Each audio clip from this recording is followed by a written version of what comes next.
What's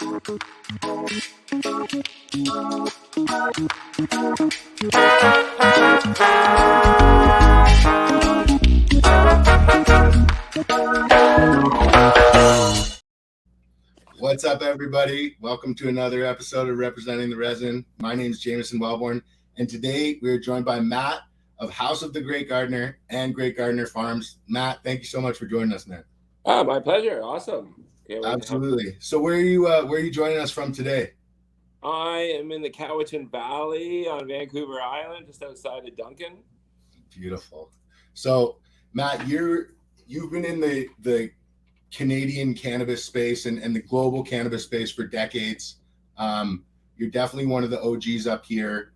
There's a whole lot that I want to go into and unpack, but to stay true to the format of the show, let's take it back to the beginning and tell us a little bit about where you're from and where you grew up. I come from a little tiny town in Ontario called Mount Forest. Everybody calls it MoFo for short. And the town motto as you drive in the town on top of the water tower was high, healthy, and happy. And beautiful little Mount Forest had maybe 2,500 people to the town, one stoplight, no commercial, anything. We didn't have commercial, nothing.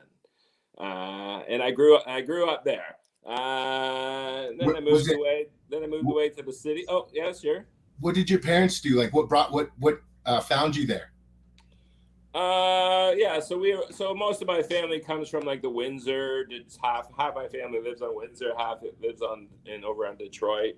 My dad worked at the Bank of Montreal, and he ended up getting transferred to this small little town. I think my parents wanted to get the family out of the city and move to a small town and raise their kids in a small town.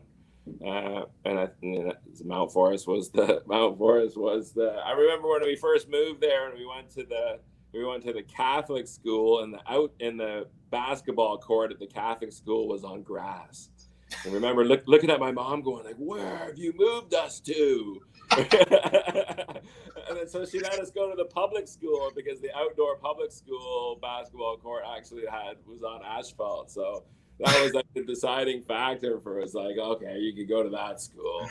That's amazing. So like full on like Mennonite like inclusion. Like you go to the grocery store and there's a spot to tie up your horse, and I mean it's like old school for sure back then too.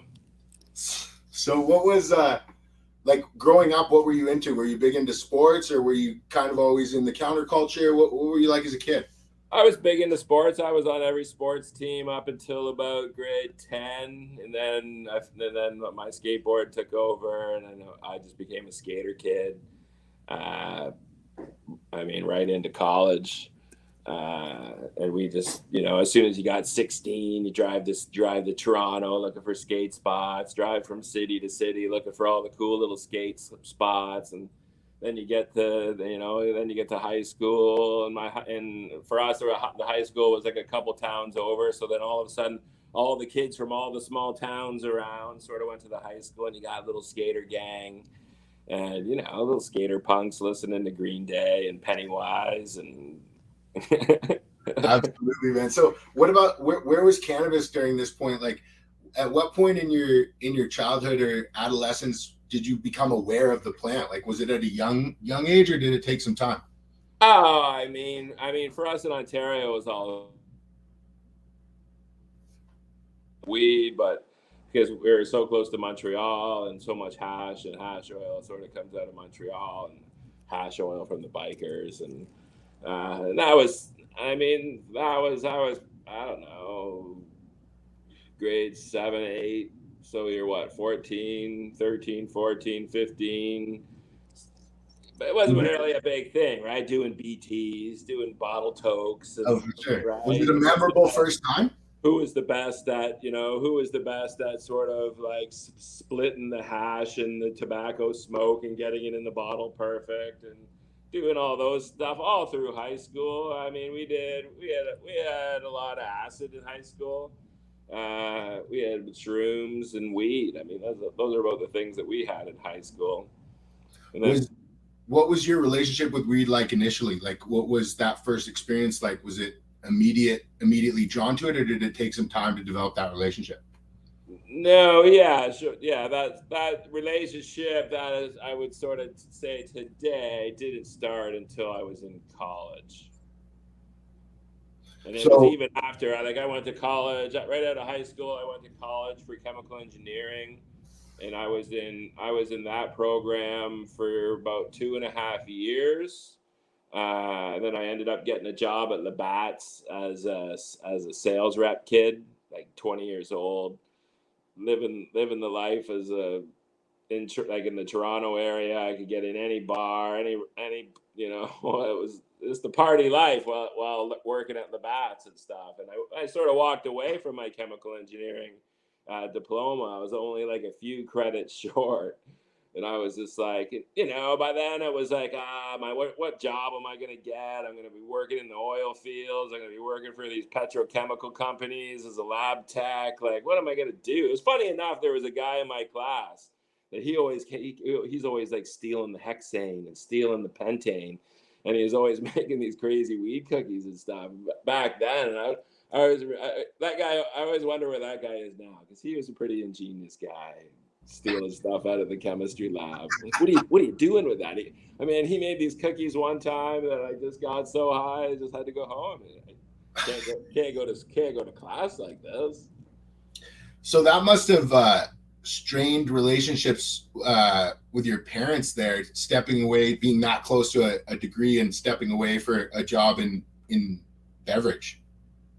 Yes, sort of. They saw it always as a sort of career, right? That generation comes from, Yeah. my dad. My dad had a couple minor jobs, but worked for the bank for his whole life and did the retirement thing. Yeah. So for them, it was like, wow, the Bats is a good company, and get a good job in there, and you can have a great career there, right? I mean, it wasn't. Maybe a little disappointed. So what can you do, right?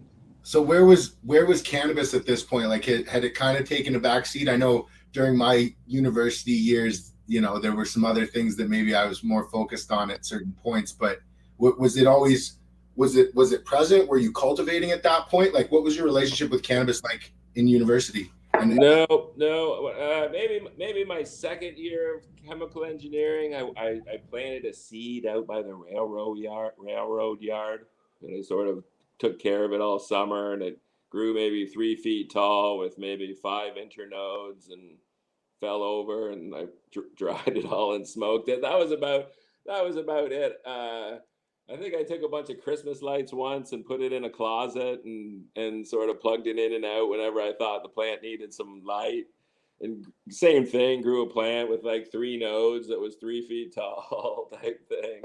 But it was pretty minor. But an event that did happen to me at the chemical engineering at Sheridan College in Brampton was that I took this class, and it wasn't by purpose. It was a total by accident. I didn't sign up for the electives, and I thought I could just show up to whatever elective I wanted, and I showed up to the computer class, and it was full. And they were like, "You have to go take this other elective," and then I went. And I'm like, and they're like, there's only one left, and it's called mysticism. And I'm like, well, "What's that?" Like, I had no idea. This farm kid from a small town, right? I had no idea what mysticism was. But that was the only elective left, and that was my class. And during that class, we got into Carlos Castaneda, and we got into G.I. Gurdjieff, two books, especially Castaneda. That sort of started reading those books were probably the beginning of, say, not necessarily my cannabis journey, but just my overall journey into what will become my journey of intention, we'll call it. So then I worked at Labatt's for maybe 2 or 3 years, and then I lost my job at Labatt's. and that was in Brampton, and my brother was living in London, Ontario, and he was going to Fanshawe College, and he was like, "Hey, come on down." So then I moved to London, Ontario, and that's really where my cannabis career started. But talk to me about that. You know, what did that look like? Like at that time, were you getting named bud, or were you getting just nameless? Like, what was your memory at that time of what you had access to? We're getting named weed. I mean, this is probably 90. This will be like 94, 95. We're getting named weed. I would say no. Uh, we were just getting weed. Yeah. Because I was really that guy to all my friends that ultimately would have the mason jar box with 12 different kinds in it, and asking my friends, what kind would you like to smoke? And they're like, what are you talking about? Right? It's just weed. I just want to smoke some weed. And I'm like, no, like, you want to feel this way, you want to feel that way. Like, I was that guy to most of the people I know. So how did that journey start for you in London when you moved in with your brother?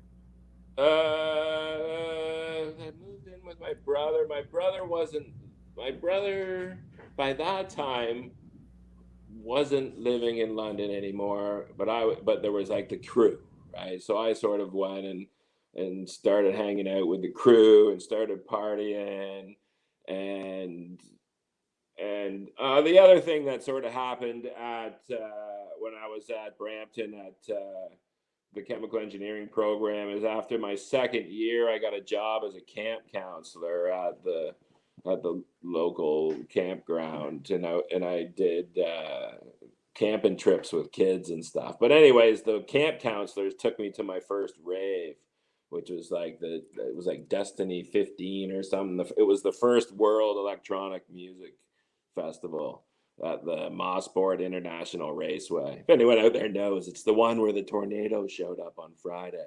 And if you weren't there on Friday for all the tornado, you weren't there. Anyway, so that was my first rave, and I was hooked after that. I spent the rest of the '90s on dance floors in Toronto and everywhere. I grew weed. Yeah, I mean, yeah, I was a raver. So I was in London hanging out with all these party kids, just partying and having a great old time. And my brother's roommate at the time was like, "Hey, you want to grow some weed?" And I was like, "What? Yeah, sure. Sounds great to me." I had no plans. I didn't have, I had a couple bucks to my name. I ended up applying for Ontario student loan. It's called OSAP, Ontario Student Application Program. And the government gave me like 20 grand, and then I used that 20 grand, and we built a grow room in a house in London. So that was our first grow, and that was like What that look like? it Like was what? four giant, like 6 foot parabolic reflectors with like vertical bulbs. And we were using a deep water system, so we just had like 8-inch rubber buckets from like Home Depot, and you just drilled 3 holes in it and put a basket in it, and a air bubbler in the bottom, and the sort of away we went. That was the way this guy was showing us. So it was like cool, and it was great, and we took our first harvest, and we moved out to Bowen Island for the summer. We took that summer, and and lived on Bowen Island and just ate shrooms and had a great time. And then then I went back, and from there I started a business marketing program at Fanshawe College. So that was like my cover to growing weed. It's like, what do you do? I'm a student. We lived this sort of student lifestyle, growing weed and going to parties. And What were some of the first seeds you popped? Where did you get them? So I had there was like in London, Ontario is like a huge hippie sort of Grateful Dead collective family community. We all used to just hang out in the park. And I remember getting clones from a couple of the guys in the park.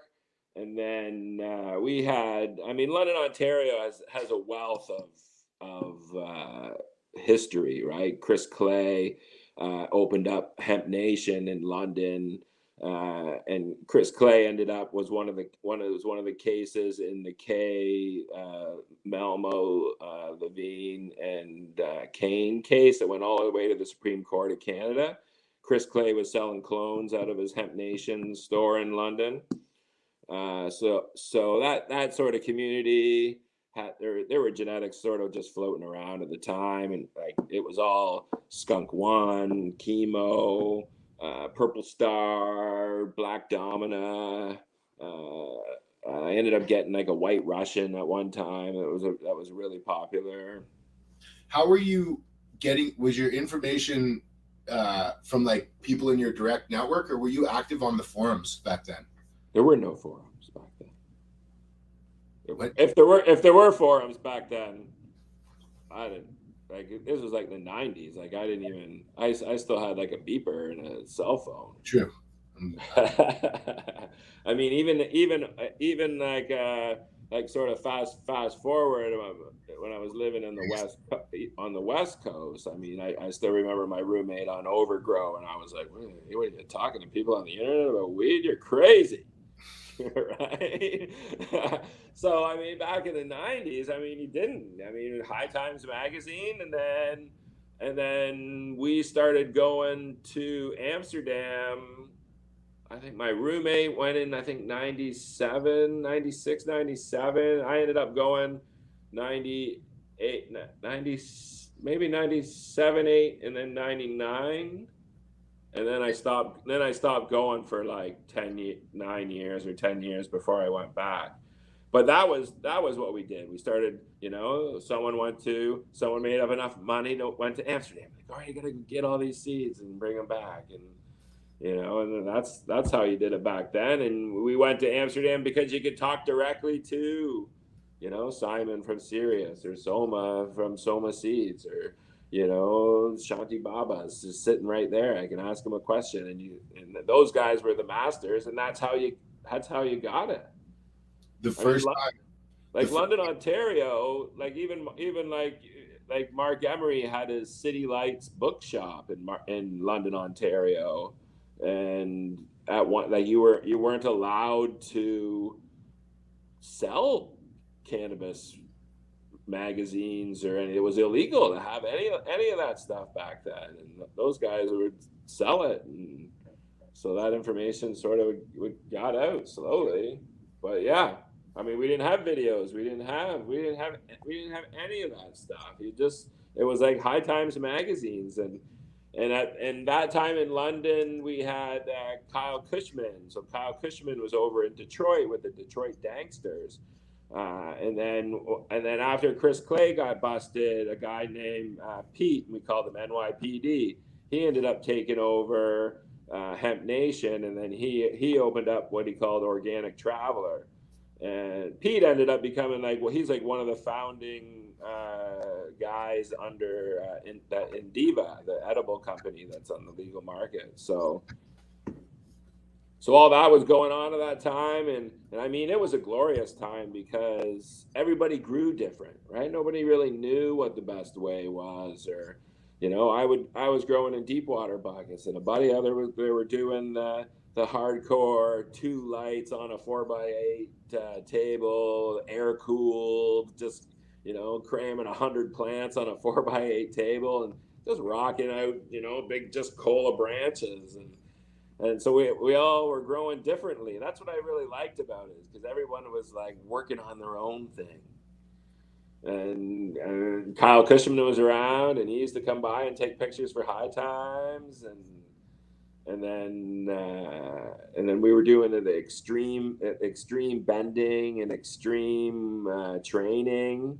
And there's still the sort of 90s High Times magazines that have all these pictures from our gardens of these things that we were doing to plants. I ended up developing it was like a weight training program where we would hang this little wire with a nut on the bottom and bend the branch out and then put the nut on it because I was like, because everyone was just tying their branch down to their plant, right? I was like, wow, if you go to the gym and you want to work out your arm, you don't tie your arm down and just like you want to like do this. So I developed these little weights, and I'd go in my room because I was coming home from parties, so I had hours and hours to just hang out with my plants, and I'd move all these weights around every single night because the next day you come down and it would be up, and then you move the weight over, and then you move the weight over, and then you can and then you go back to the beginning and you put on a bigger weight and you work that weight out, and then you get on a bigger weight, and then by the time you get to like week 3 and 4, you can take those weights off, and you had these giant arms that would just stay there, right? And I mean, it took so much work, but just great time, great times we had. Oh, cool, man.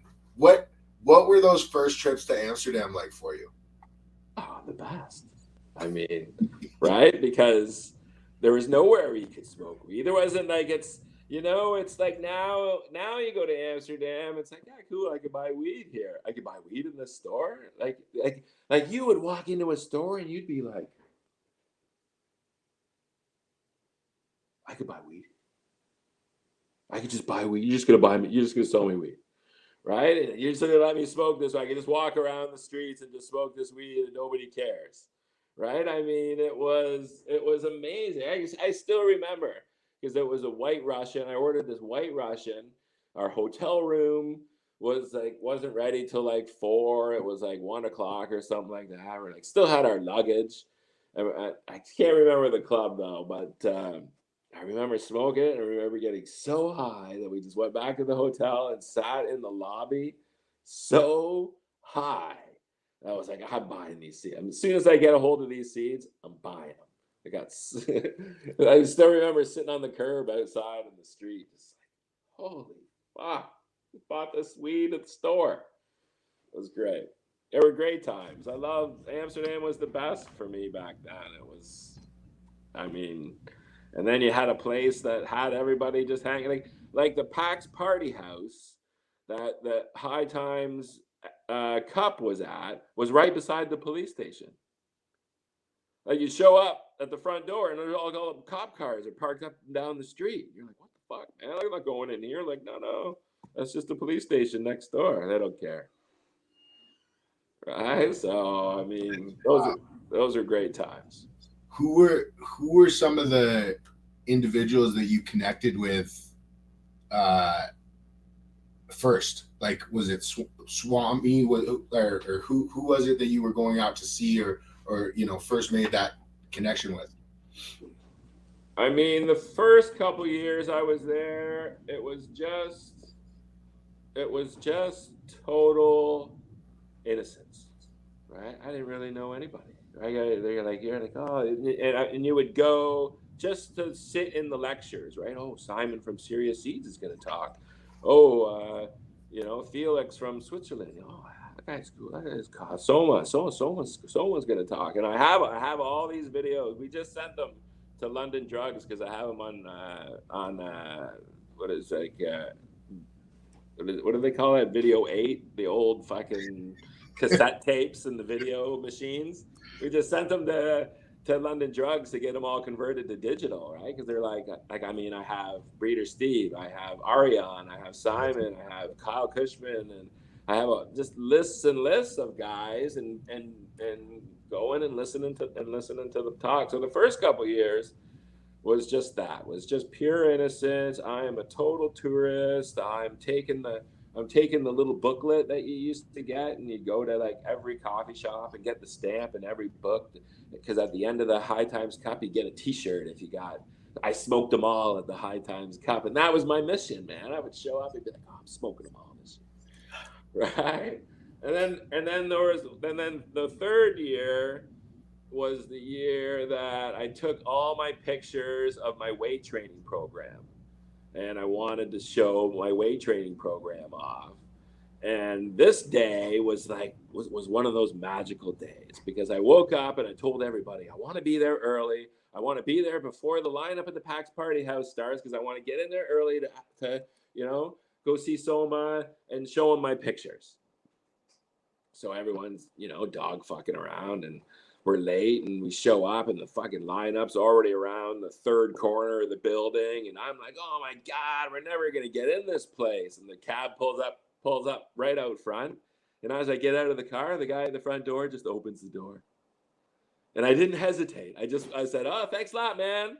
And I just walked right in the front door, and my girlfriend and my buddy are in behind me, and we get through the door, and they're like, do you know that guy? I'm like, no. And he's like, why did he open the door? I'm like, I have no idea.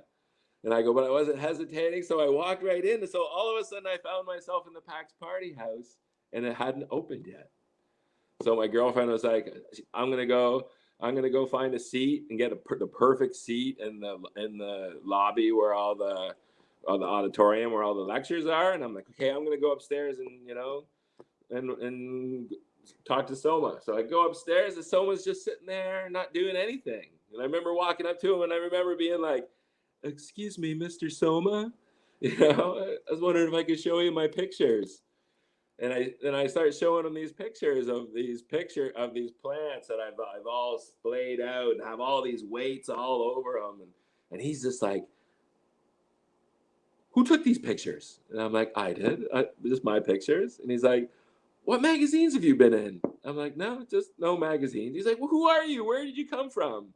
And I'm like, just a kid from Ontario. And he's like, this is fantastic. This is so amazing. He's like, you have to tell people about this. And he's like, do you think you can come up with something in like the next 15 or 20 minutes? And I'm like, what do you mean? He's like, well, I'm running the lectures today, and I'm going to give you like a 15 or 20-minute spot up on the PAX Party House stage to tell everybody in this place about this cool weight training program. And I'm just like, what? Right? I'm still like, I mean, my innocence has now like been cracked, right? I'm like, oh my God. I'm like, yes, yeah, I could come up with something, right? So I go downstairs, my girlfriend's sitting there, and she's like, how did it go? Did you meet Soma? I'm like, yep, I met him. And I'm like getting out my notepad, and I'm like making notes. And she's like, what are you doing? I'm like, oh, I have the like 115 to 130 spot up on the stage. Soma's putting me up on it. He liked my pictures so much. She's just like, what? And I'm just like sweating bullets. I'm looking around, and the who's who, everyone is starting to come in the room and stuff. So anyways, that was my first. How'd it go? Oh, it went great. I mean, I had such a great time. I had all these people come up to me after. I had this crazy guy from New York come up to me, and he's like, you made growing weed. He made it made sense. He was like, I want you to come to New York. I want you to teach all my crews and all my guys. He gives me this card, and on the card is like this metallic-y sort of, and on it just says the specialist, and it has a phone number.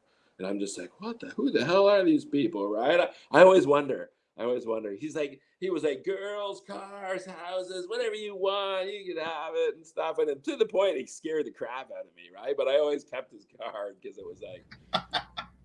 And then from that, that sort of launched. I mean, Soma and I today are still our best of friends, and we've known each other now for over 20 years. And so when did the concept of House of the Great Gardner start materializing? Like, was that something that happened on that third trip?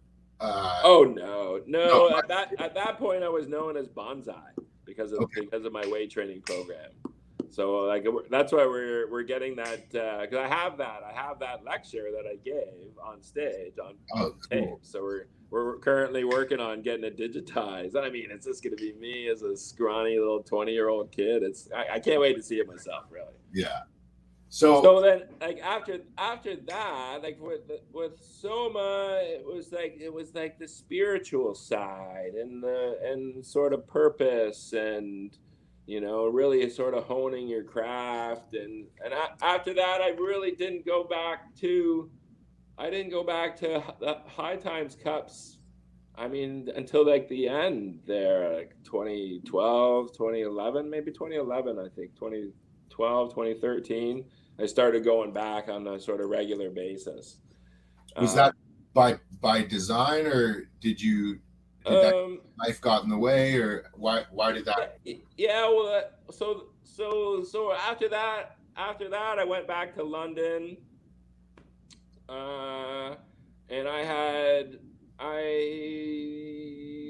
mean, there's a different aspect of this. So in London, because of all my partying and everything, and doing like, I mean, just essentially, I say I've done thousands of trips of, acid mushrooms, ecstasy, uh, just hanging out. And those and any variations of mushrooms to ecstasy, acid to ecstasy. That's what I did on the dance floor thousands of times. But of those thousands of times, I've had a couple of experiences that were just completely different, outside of the realm of just a trip, right? Uh, it was just something different. I don't know. You talk to a lot of people that have done, a fair amounts of psychedelics, and they'll always tell you stories of nights or situations that fall outside of the realm of all the experiences that you've had. And for me, those experiences, and because of the books I've read when I was at school and stuff, of these sort of non-ordinary reality experiences, for me, I went on a quest to sort of figure them out. What are these things? Where do they come from? And the more I read all these books, and a lot of sort of shamanic books and shamanic experiences, and travel into this sort of uh, non-ordinary reality realm, and getting things done, not necessarily just going to the dance floor and partying the night away, but actually having sort of directional purpose. And in my quest to, like, I was just reading books, and I found this one book, and on the back of the book was called The Way of the Shaman, and in the back of the book was a phone number, and I called the phone number. They sent me like a pamphlet, and in the pamphlet had all these introductory to shamanism workshops, and one was just up the road in like Essex, near Windsor, and I called it up, and the weekend was like 2 weekends away, and they're like, yeah, sure, you can come, and I'm like 20, 21, 22-year-old kid, and they're like, sure, yep, come, bring a drum, bring this, or if you don't have a drum, don't worry about it. And I show up, and it's just like 8 elderly white-haired ladies, uh and then just me, right? And they're just like, wow, where did you come from? And right. So I told them, I spend a lot of time on the dance floors, and I've had these a couple unusual experiences, and in my quest to figure them out, it's brought me here, right? The rhythmic drum, and doing, and then having these experiences without the use of drugs. So anyways, I spent 2 or 3 years with these, maybe 2.5 years, hanging out with these ladies, doing, uh, working the drum, doing drum circles, learning intention, setting your intention, traveling to non-ordinary reality, and sort of getting things done and stuff. And we always you always set your intention at the beginning of the drum circle. And for me, my intention was always, how do I grow weed better? That was always my intention. I'm going to non-ordinary reality, my question is always going to be, how do I grow weed better, right? How do I grow weed better? So, I mean, in the early days, the answers I always got back were, well, why do you grow weed, right? And then sort of over the span of 2 years, it was always like this. It was always left to ponder on, why do you grow weed? And it's like, well, I got to pay my rent. It's like, so you grow weed, and your intention is to make money, so you can pay your rent, right? Pay your bills, and it fueled my party lifestyle. I didn't have to get a job. I could just go to school and party, and so that was your intention. It's like, do you think that, and it's like, do you think the plant understands that intention? I think there's like a symbiotic relationship there. So the plant, understands and wants to please you as much as you want to sort of please the plant, grow the plant. And if the plant understands that, you need to grow money, then that plant is going to fulfill its energetic mission in life at what moment, right? And you go home and ponder on that. Like, what moment? I guess if I'm like growing weed for the intention to make money, then at the moment that money is exchanged, then the spiritual peak or energetic peak is reached at the moment that money is exchanged hands. And it's like, that's pretty interesting. Then it's like, in other words, it's like, how would you change that? How would you go about changing that? How would you change your intention? What do you want it to do? And you're like, I want it to get me stoned. I want to get stoned as possible.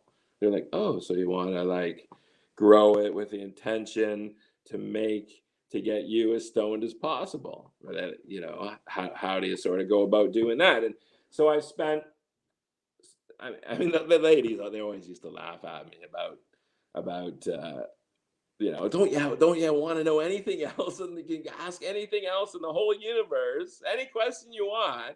And all you're ever asking is, how do you grow better weed? How do you grow better weed? And they always used to laugh at me and sort of joke with me. And it was always interesting for me, because there's one story, because there's this one time that I tried to sort of journey on my own and set my intention, travel to, like, say, the upper world, non-ordinary reality, connect with this sort of spirit entity, ask my question. But this time at home by myself, I was like, this time I'm gonna smoke this big fatty, and then I'm gonna set my drum. Like, I used to have a drum tape that you could sort of listen to get the rhythmic drum beat, and then I'm gonna travel in an unordinary reality, and I'm gonna like hang with the spirit of cannabis on my own terms, smoking weed.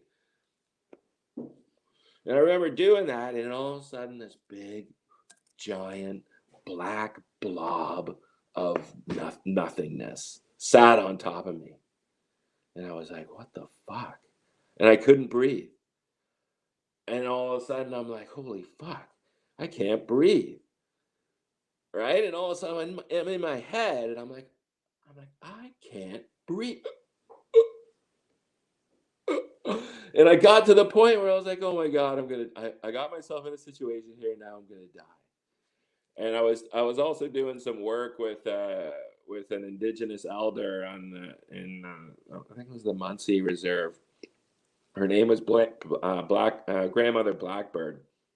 And right at that moment that I thought I was gonna die, she appeared and was just like, breathe. And I was just like, and I sort of came out of it. And my girlfriend just came home at that point, and I was sitting on the couch, and she was like, what the fuck happened to you? White as it goes. She's like, oh fuck, what the hell happened to you? So I told her what happened to me, and then I ended up going to the ladies and told them my story, and they were like, you smoked weed. And I was like, what? What's the big deal? And they're like, well, you're doing like intentional work, traveling to non-ordinary reality. When you add substances to it, it's like when you do it with the drum, it's like you travel to non-ordinary reality, and there's a door. And you get to that door, and you can ask your question through the door. And things can come to the other side of the door. And there's always like jokesters, and there's little things you could do to make sure that they're telling the truth, just like in real world, right? Someone's not telling you the truth, ask them another question, but you have control of the door. But when I decided to smoke weed, Now I took the door away, or when you go partying or do mushrooms or do all these substances, now you're going to non-ordinary reality. You don't have the control, and the door is gone. So now what happened is probably something on the other side saw you, and because there was no door, just decided to cling on to you. And for whatever reason, could be like a childhood trauma or something of your life that you just haven't dealt with yet in your life, and you're currently not prepared to deal with it, globbed onto you. And I always remember that story. I was like, holy fuck, this is some serious shit. So anyways, so uh the end of that story, uh I'm gonna describe, because it happened in the future at an ayahuasca journey, and it was the culmination of essentially of all that work in intention was shown to me by the tall blue luminescent beings of the land of ayahuasca. And it was shown to me on like a reel to reel camera, like old, remember the old reel to reels? And it was like, okay, now we're going to show you the difference between growing weed with the intention to make money versus the intention to make somebody feel better. And the movie started up, just classic old school. And it was a guy on a bicycle, and the guy on the bicycle was going down the sidewalk and stopped at the house. And this guy was buying weed for the intention to make money. So the guy came out of the house, and at the moment that the weed and the money exchanged hands, the weed lit up like with like a bright blue light. Right, and the guy put the weed in his pocket, and the blue light was like emanating out of his pocket. And the guy continues on, goes home, and the blue light's slowly diminishing. And he goes home and he sits on his couch, and he rolls it up and he lights it up, and just like a little bit of blue light sort of goes inside the guy. And then the whole scene rewound, and it's like, now it's gonna be cannabis grown with the intention to make somebody feel better. And the whole scene rewound, started all over again. The guy went up to the house on his cool bike, and the guy came out of the house, sold him the weed. Nothing happened. Put the weed in his pocket, went home. Same scene on the couch, rolled up the weed. But the moment that he lit the doob up, the blue light filled up and just emanated out of the guy's body. And the tall blue luminescent beings looked down at me and said, "That's the difference." So for me, after London, I ended up my journeys ended up telling me to figure out how to grow weed with the intention to make people feel better. I needed to move out west. And literally about a week after that weekend, I told my girlfriend, I'm jumping in my car, I'm driving out west, I'm going to follow the signs to find a place where I can grow weed with the intention to make somebody feel better. And I did. So that jumped in my car, and I drove across Canada. I remember being in the prairies, and I remember looking where I was coming from, and it was just like the crazy thunderstorm. And then I looking to where I was going, was like the magnificent sunset, right? And then just sort of following these little signs all along the way. I started looking for houses in like Chilliwack, right? Like, oh, you guys got houses for rent? The guy's like, what, are you coming here to grow weed? We don't want you here, right? I'm like, holy fuck, not staying here. Go to the next, and I drive to the next town, right? Kelowna, and then I got to Vancouver, and I had a friend that she lived in Vancouver, and I, started looking for places, and I showed up at her place, and all these people were partying and doing cocaine, and this one guy's like, oh, is this your weed buddy? Oh, I can't wait for you to grow weed, man. I can't wait to smoke. That's gonna be awesome. I'm like, holy fuck, I'm not moving here. Right? And I jumped on the ferry to Vancouver Island, and I picked up the newspaper, and like right in the newspaper was like funky cool house, dead end on the ocean. And called it up and totally clicked with the lady. By the time I got off the ferry and went to her place, seagulls cawing, and she was a total little hippie mama, and told her my story. No, I didn't tell her about the weed and stuff. I told her I was coming out here looking for a place and gonna fly back and get my stuff and then drive back out. It was like $800 a month for the whole house, and then she let me keep my car in the driveway, and then I flew home and finished my last grow and packed up my stuff, built a little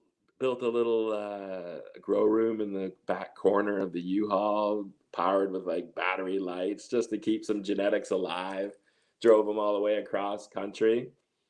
So that would have been like what I would have had, like the original shishka berry in that truck. I would have had. I still have I don't have the original Afghani that I had, but I still have the genetics. Uh, in there, Black Domina, some chemo. Like, I mean, brought all those out and moved into that house and set up a grow. And was the intention to produce biomass, or were you already starting to think about breeding, or where was your head at that? I had done a couple breeding projects. Like, I mean, I had a room in like the original Barb cross of the Shishka berry into the Afghani was done in London, and I brought the seeds out to BC with me.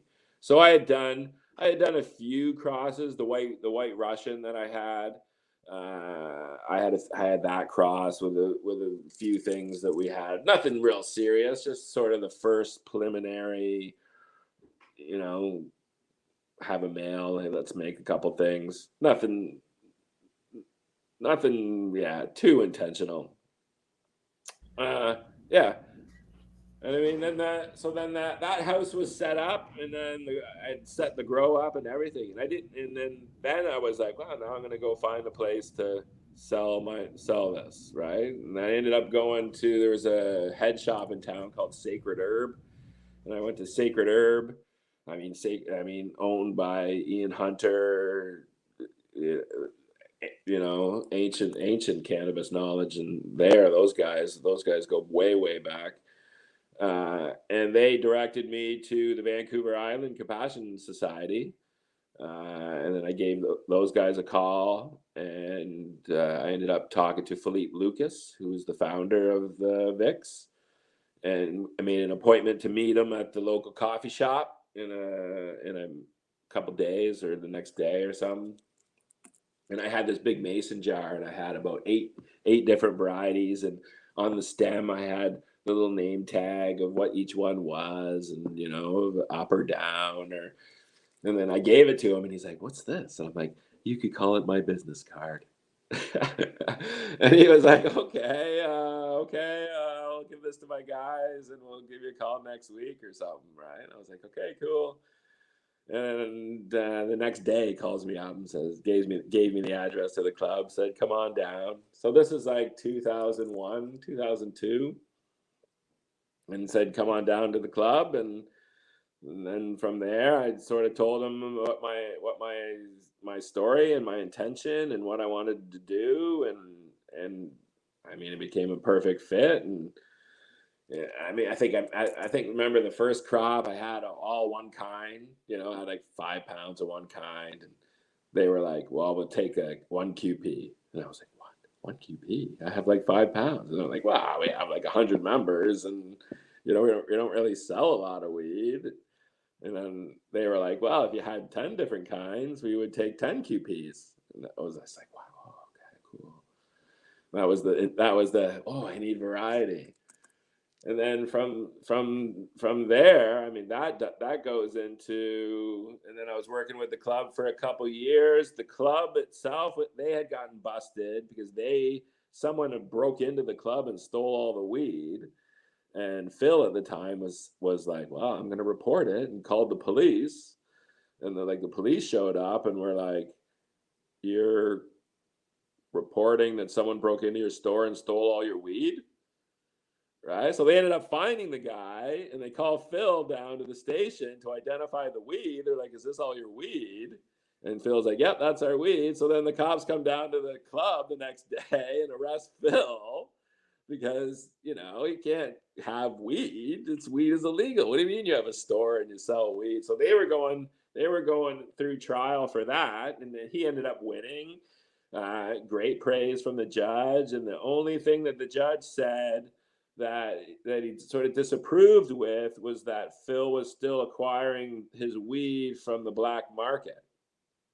Right. So I was sitting in the courtroom, and one of the other growers was sitting there. And after that court case, we went to the park and we essentially designed a facility that we were going to build to take full control of seed to sale for the Capacity Club. So we had a doctor friend who ended up buying the house, and then we ended up building this whole facility. It was probably like a 30 light facility.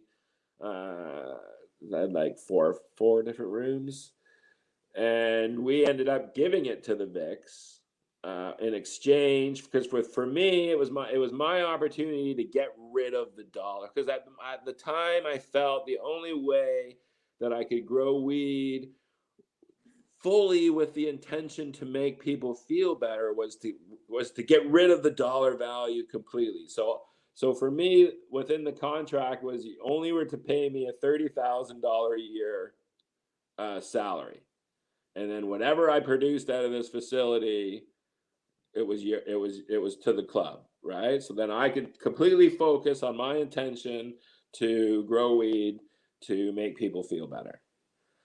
So that facility got up and running in like 2000, maybe the end of 2000 or the beginning of say 2003, and then was busted in 2004. Cops showed up, and we had so at that time the medical licenses were just beginning. So we had a license on site for 11 plants. We were legal for 11 plants on site. Now we had 1,100. But when the cops showed up, we were like, hey, wait a minute. Like, we have a license with Health Canada. And they're like, cops had no idea what we were talking about. They're like, what do you mean you have a license? You have a license to grow weed? And so they called Health Canada. Health Canada was closed. They didn't have They didn't have the 24-hour hotline at this time. So it was closed. And the cops were like, well, we're taking it all. And then that launched the constitutional challenge that we ran against the government, and that's when I met Kurt Tusaw. Kurt Tusaw came onto that with John Conroy. So was that you who was spearheading that challenge, or how did that work? Well, so it was the contract that I had with the Vicks was, and it was the best clause I had probably ever wrote in my life, was that if anything happens, that you guys have to cover the legal bills. But it was designed right from the get-go that this place was going to be raided. Like, just as an example, like during trial, we had a ledger at the grow of what we produced, and then we had also a ledger at the Vicks that what was received and what was sold, so we could track everything, to the point where like tens and 100 kilos of weed that went through it was like 1 gram off at the end of the day. And the Crown prosecutor was like, what happened to that gram? We're like, what are you talking about? 1 gram? It dried up. Like, I mean, 1 gram difference. Come on now. So yeah. So you met, so what, ultimately you met Kirk, you worked through that case. What was the ultimate result from that? So we won that case. And we won it on 2 fronts, because at the time you were only allowed, was it 3 licenses under one roof, and 1 grower could only grow for 1 other person. So we won the case, found unconstitutional. It took the government a year they had a year to fix the mistakes. And they came back at the end of the year and said, you're right. 3 licenses under 1 is unconstitutional. We'll change it to 4. And you're right. The 1-to-1 ratio for grower to patient is unconstitutional. We'll change it to 2. So, I mean, it took us 6 years and hundreds of thousands of dollars to just push that little bit forward. But the other part about it is that me, as a grower associated with the Compassion Club that had 1,100 plants, got an absolute discharge at the end of the day and walked out of the court a free man, which set the precedent, right? So then after that court case, what happened in Canada was essentially the proliferation of dispensaries all over the country, because I would get a call from Kirk every other week that said, "Oh, I got a guy that got caught growing for this dispensary. He had 500 plants. Surely, Your Honor, that my client with only 500 plants deserves an absolute discharge like Mr. Barron, who had 1,100 plants. Absolutely, dismissed. Dismissed 800 plants, dismissed 500 plants. Grower after grower after grower started getting, they weren't even going to court anymore. They were just like, what do you have, 100 plants, 200 plants, right? They were just throwing them out of court. So then all of a sudden you had this proliferation of dispensaries all over the country that sort of came out of that court case, which ultimately led right into legalization. That's amazing. Did you lose any genetics that you weren't able to recover or had somewhere else? So we lost the original Shishkaberry in that. We lost another strain that was called Princess. It was a bubblegum Romulan sweet skunk cross. That it was the number one strain at the club. Pain. It was the best. I mean, I have seeds of it, and we've tried to go in and find that pheno, but I don't know. It's just the magic of it. We've just never been able to get it right again. So coming off this win, Matt, what was the next step? Like, how you did you see the writing on the wall? Did you see legalization coming? Were you trying to position yourself in that way, or were you shying away from that in some way? Like, what was no, I mean, when they busted that facility, it was called the Vancouver Island Therapeutic Cannabis Research Institute. When they busted that facility, we set the facility back up 3 weeks later. We told the cops, "Hey, we have the license and we're going to set back up and we're just going to abide by the rules." And then ended up getting more licenses and then pretty much rode the license, game for 15 years essentially. Probably, I don't know if it was like sort of at the end. I came to the conclusion that I could produce seeds of the strains. So maybe I'll go back a little bit, because we ended up starting our pheno hunts using the members of the club. So it was maybe, I guess we had developed at the VIX, sort of sativa to indica range of genetics. We came to the conclusion that, say, Afghani that worked good for pain only worked for, like, say, 2 out of every 3 people. And then that third person, for whatever reason, that Afghani didn't work for them. So he needed something else, right? So we had pretty much a great library of genetics that we knew worked for someone coming in for depression. We got something for you. Someone coming in for glaucoma, we had something for you, right? And then Phil, who currently now has got his PhD in cannabis drug policy and all that. He was doing studies and he was working with a lot of the guys back then, and we were on our way to do these double blind pain protocol studies with the club. And from there, it was the Hayoma, the Perps crossed with the Afghani. We had like 5 phenos. I had the one that I liked the best, but we were like, hey, let's get the members to try the phenos and see which ones they like.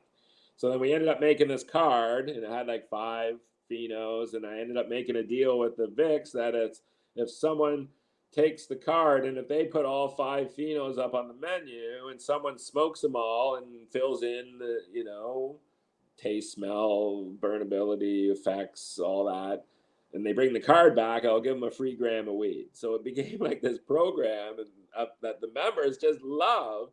But what happened out of that was the pheno that they categorically love the most, was my least favorite. Right? Because it was like the crazy dank couch potato, just fucking wreck your day weed.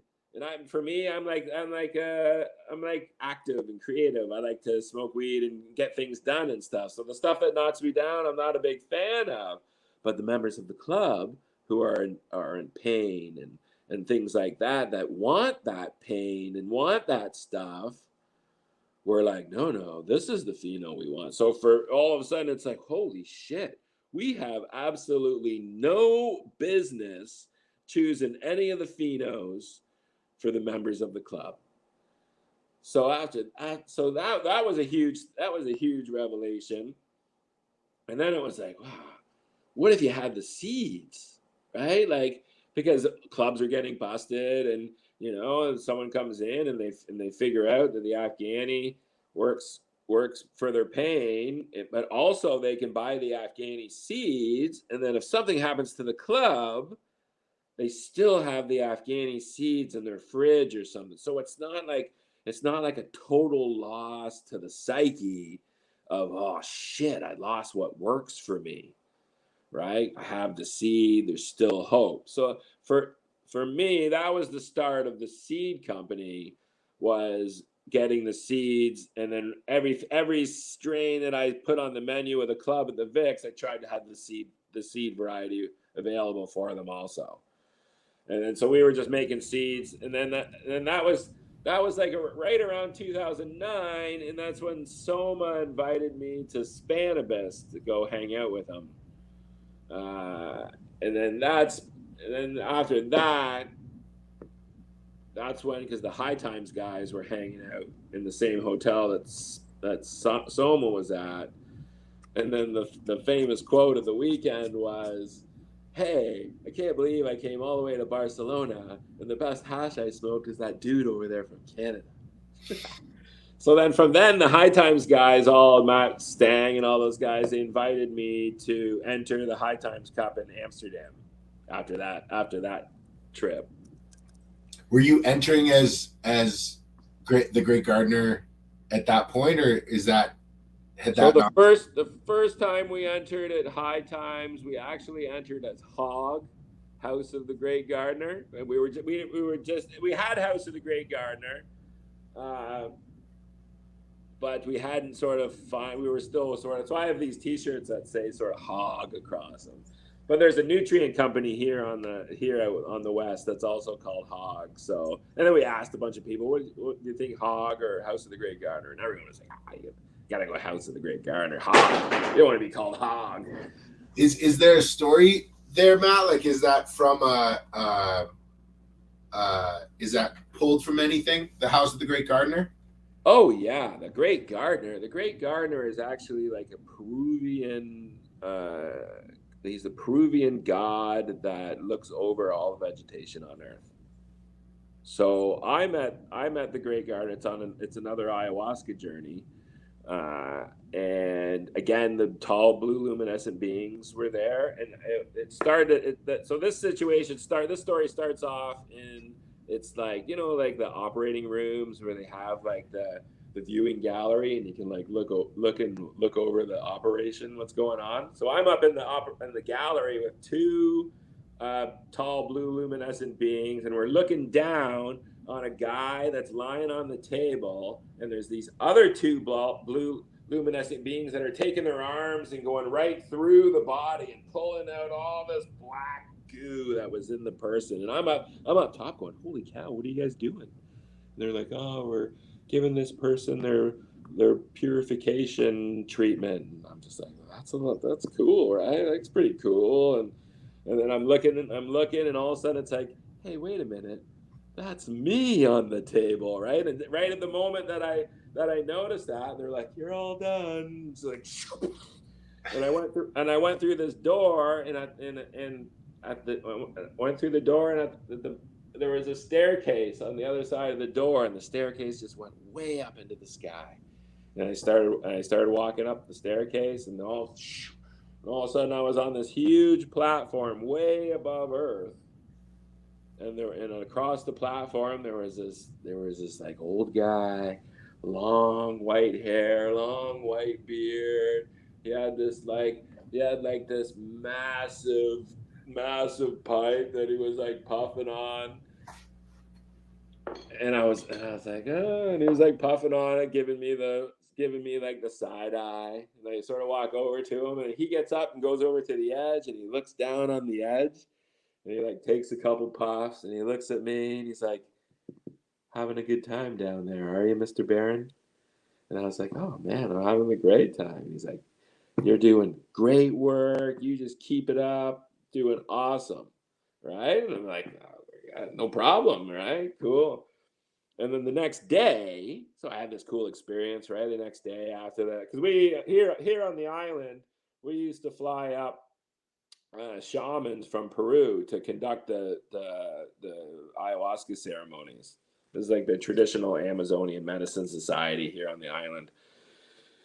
So after everyone's telling their stories, and I tell everybody my cool story of this guy I met and told him what he said, and my girlfriend Sarah, she brought this book of a famous ayahuasquero from Peru who had drawn all these paintings of non-ordinary reality, and beside all the images are all these little descriptions of all the snakes and fucking weird shit and stuff all in the pictures, but in the description it describes everybody, and we're sort of flipping through the book, and all of a sudden I'm like, hey, that's the fucking guy I told you about. The old white robe, white hair, holding on to the fucking pipe and everything. I'm like, that's the fucking guy, man.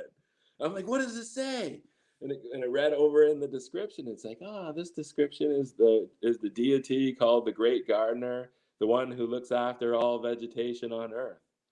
And I was like crying. I'm like, oh my God, I met the Great Gardner, and he said I was doing a great job. Right? So great. So that's where the Great Gardner comes from. The House of is just homage to 80s kung fu movies, because I was that kid. So that's where the House of the Great Gardner name came from.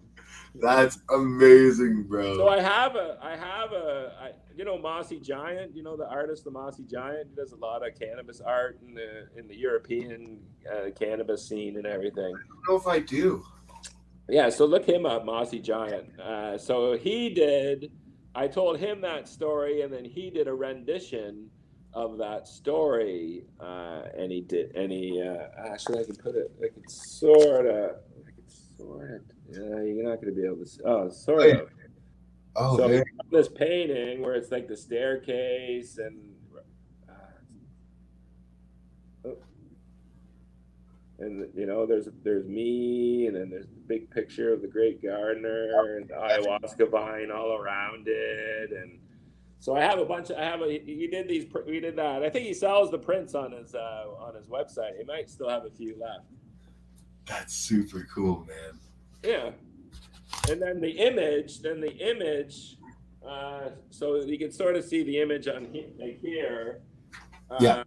But the real image, the guy has a body, right? So the guy, that image has a body. So that image I was drawn to, I think when I first came to like Victoria, it was in a book and I just saw it. I was like, wow, that's a super cool image and I love it. And someday I'm going to get it tattooed on me. And then during my trial, I ended up getting it tattooed on me. And then I was hanging out with Chris Bennett one day at his old urban shaman shop that he had in Vancouver. And then he had a book and he was flipping through it. And I had it tattooed on my leg at that time. And because he was like, oh, that's a cool image. I've seen that before and blah, blah, blah. And he sort of shows it to me. And he's like, oh, did you know like the history about that image? And I'm like, no. And he's like, oh, well, it comes from like the Tin Shin mountain range around Mongolia. It's actually a cave in Kazakhstan. But it's believed to come from the Haoma-Soma tribes of the first people that cultivated cannabis. And I'm like looking at him. I'm like, is that for real? I'm like, is that for real? And he's like, you knew that, right? And I'm like, no. And I'm like, and one of those another moment where you start to get a tear in your eye. I'm like, I had no idea that image was associated with a cannabis tribe before I got it tattooed on me. I got it tattooed on me because I was drawn to the image. Dude, that's so cool. Right? So, yeah.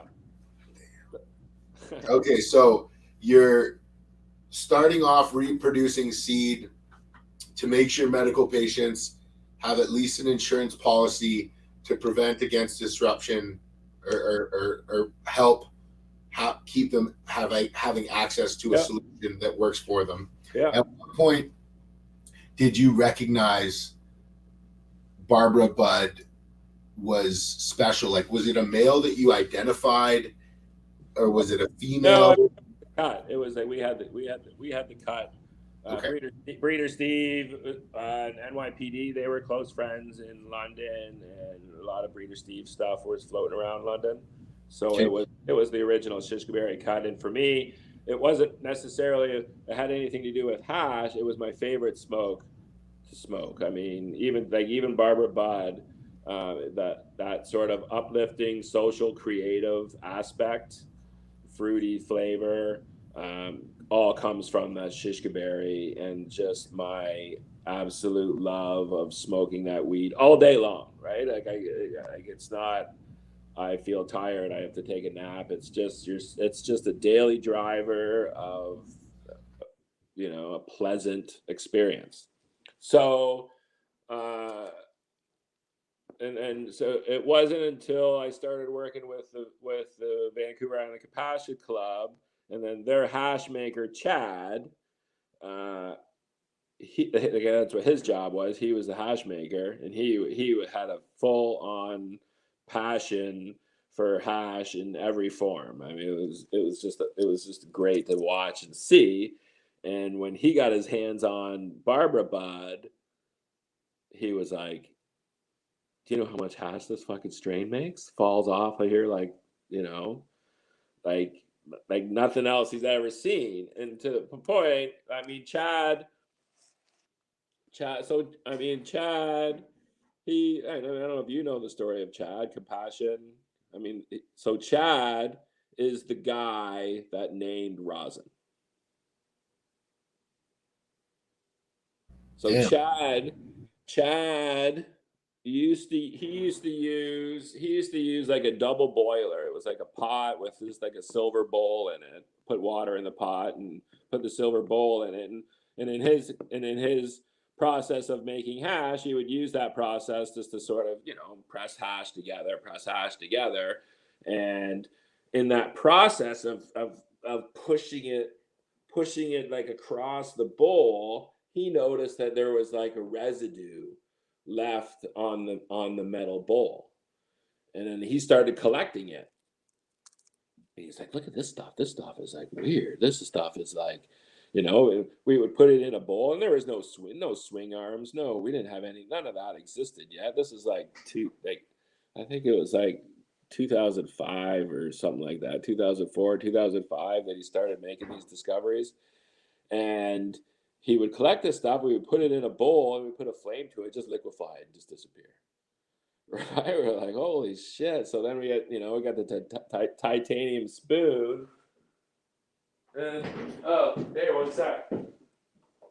And then we were smoking out of titanium spoons, and then he got like this made. He got like this pipe, this upside down bell pipe made.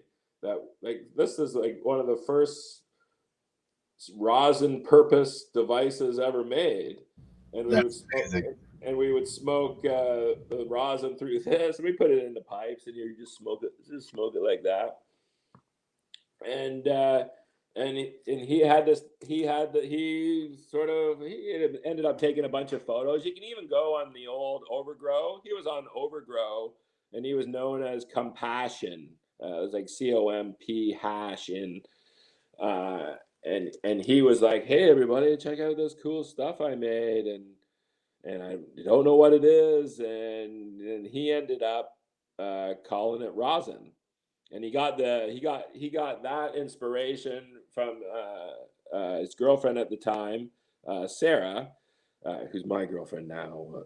Anyways, but she had a violin and she had a rosin bag that she used to, do up the strings on the violin. And then that violin was the inspiration for Chad to be like, oh, rosin. And he sort of looked it up and the word rosin. And he's like, ah, that's perfect. That's what we're going to call it. We're going to call it cannabis rosin. Right. And then so for us, it wasn't really like a thing. And there wasn't really internet internet or anything at that time for it to take off. There's a few guys out there that sort of saw it and went with it. And then, fast forward, it's funny because I remember being at the Legends of Hash in Amsterdam. It was my second time. And I remember being there and I was like, oh, I'm bringing rosin here next year. Right. And I mean, stuff happened at the VIX, and then, Chad ended up moving on. And so there was nobody who was around that really had that passion that he had for hash. We were just trying to make hash and not so much rosin. Rosin was just like this weird thing that you had a byproduct of trying to press hash for us. And I remember having that thought, though. I was like, oh, if I came to the Legends here with this rosin stuff, I bet you these guys would be these guys would be blown away by it. And then that year was the year that Soil Grown squished his first bud. And then, the rest is history after that and where it went to. But Chad, the original, the hash maker of the VIX, is essentially the guy that made rosin. And Barbara Bud was one of those strains that he used in those early times because the Barbara Bud was so gooey and delicious. And Barbara Bud was Breeder Steve's cut of the Shishkaberry to what? So I took that cut and then I crossed it with an Afghani 1 from Sensi Seeds. Okay. Because the Shishkaberry was a little floppy at the end of its cycle. The buds had trouble holding themselves up. So my intention was to put the Afghani into it. It's just solid, pure structure. Yeah. And then, I think I've crossed it maybe 4 or 5 times into itself over the years. And it sort of is what it is today. So after that, the first stuff we entered in High Times was actually a Warlock Hayoma hash, and it was a single screen dry sift. And there was only one of us in the collective that had the hands delicate enough that could pull off a full melt single screen dry sift. So it was funny because we were all sitting around one night and we're like, all right, just toss it on and let it bounce, right? And then just collect that underneath. And we were all trying to just make it. And the one guy, he was the best at it, so he ended up making it. And that was the entry that we ended up entering into the High Times Cup, and it ended up going into the concentrate category because they didn't have a category at the time. I didn't think they had the nether hash category at the time, so it ended up going in the concentrate category. And we were just like, we had one of those canal boats we rented, and the whole crew was there, and we were all hanging out. The awards time, and then all the awards come, and they're like second place. They're like Great Gardner Fire or House of the Great Gardner. We're all like, holy shit, right? Are you kidding me? Well, we're all running up on the stage, Greenhouse and Paradise and all these fucking Sensi Seeds and all these juggernauts are up on the stage, and all of a sudden there's like these kids from Canada that are up on the stage. But after that, the great thing about that after was the older generation that sought me out. They all were like, hey, are you that kid with the dry sift? Right? Because it melted. And at the time, there wasn't too many people that were experiencing liquefied dry sift. Like, it just wasn't. They're like, how the fuck did you make that? Right? What's going on here? So I ended up making a friends with a whole bunch of guys, and because of the piece was a Warlock, which was serious seeds. I ended up meeting Simon from Serious Seeds, and then we ended up becoming great friends, and we are to this day, to the point where he's essentially one of my major mentors in the breeding game. I spent essentially the last maybe 9 years, it's coming up on 10 years, on the European circuit, doing all the shows, Prague and Spanibus and all the other shows, and then the hash maker to Sirius was this old guy, Renee. And Renee, I mean, if you went to the Legends dinner in Amsterdam, Renee was the guy was sitting at the table, and every single person that you looked up to in the hash game was waiting in line to talk to Renee. Right? It was like, and I was like, who is that guy? Right? And then he ends up telling me to sit down, and I had so many varieties of hash that I went back and forth with him about 8 times. I would fill the bowl and give it to him, and he'd be like, "Oh, that's pretty nice," and he would fill the bowl and give it back to me, and I was like, "Oh, that's great," and I'd fill it back up, and then we ended up becoming really good friends over the years, and yeah, I mean, just amazing.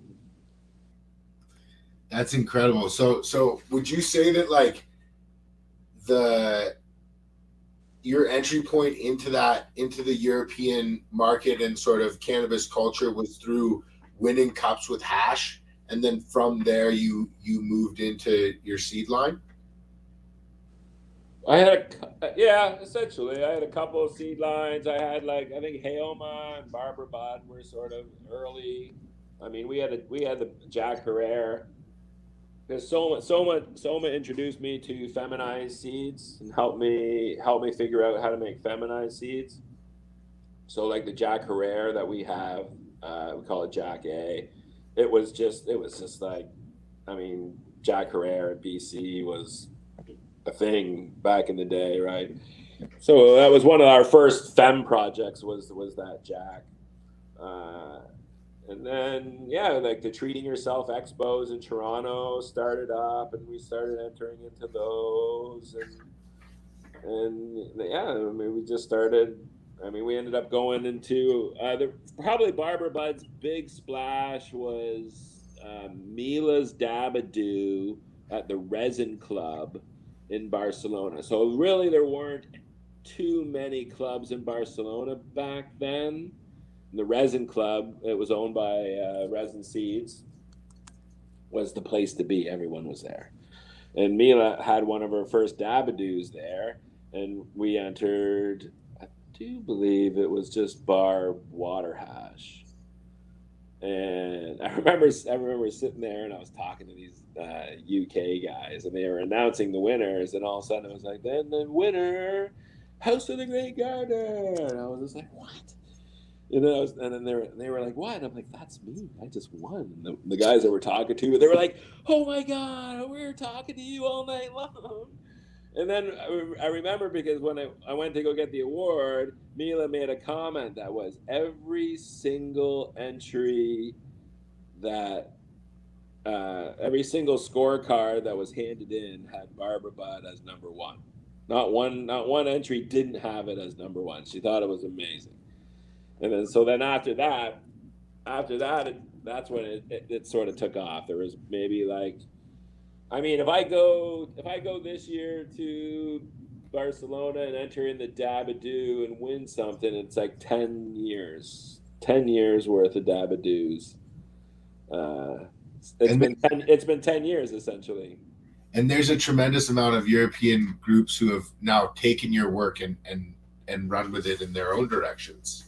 Oh yeah, the boys over at the Growers with Attitude, DJ Confa. So I remember DJ Confa. He'd always come by the booth, and he was always asking us questions about dry sift, how to make it better, how to do this, how to do that. And then he showed up one year, and I was just like, the fuck? That is just fantastic hash, my friend.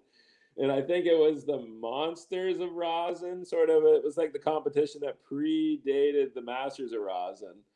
And he won first place with the Barbara Bud, and then I won second place with my Barbara Bud, right? And I was like, well, that's it. The student has passed the teacher. I'm like, I don't need that. I don't need to enter Barbara Bud anymore. If all you guys are going to enter Barbara Bud and win all the time, I'm like, my work is done. So yeah, so then those guys, so his cut, he's won. I mean, he's probably won 20 something awards with his Barber Bud cut. This they call it the Spanish barb. And then he did a project with the La Colada guys and the Grateful Seed guys, and they crossed it with the papaya and made the Fruit Joy.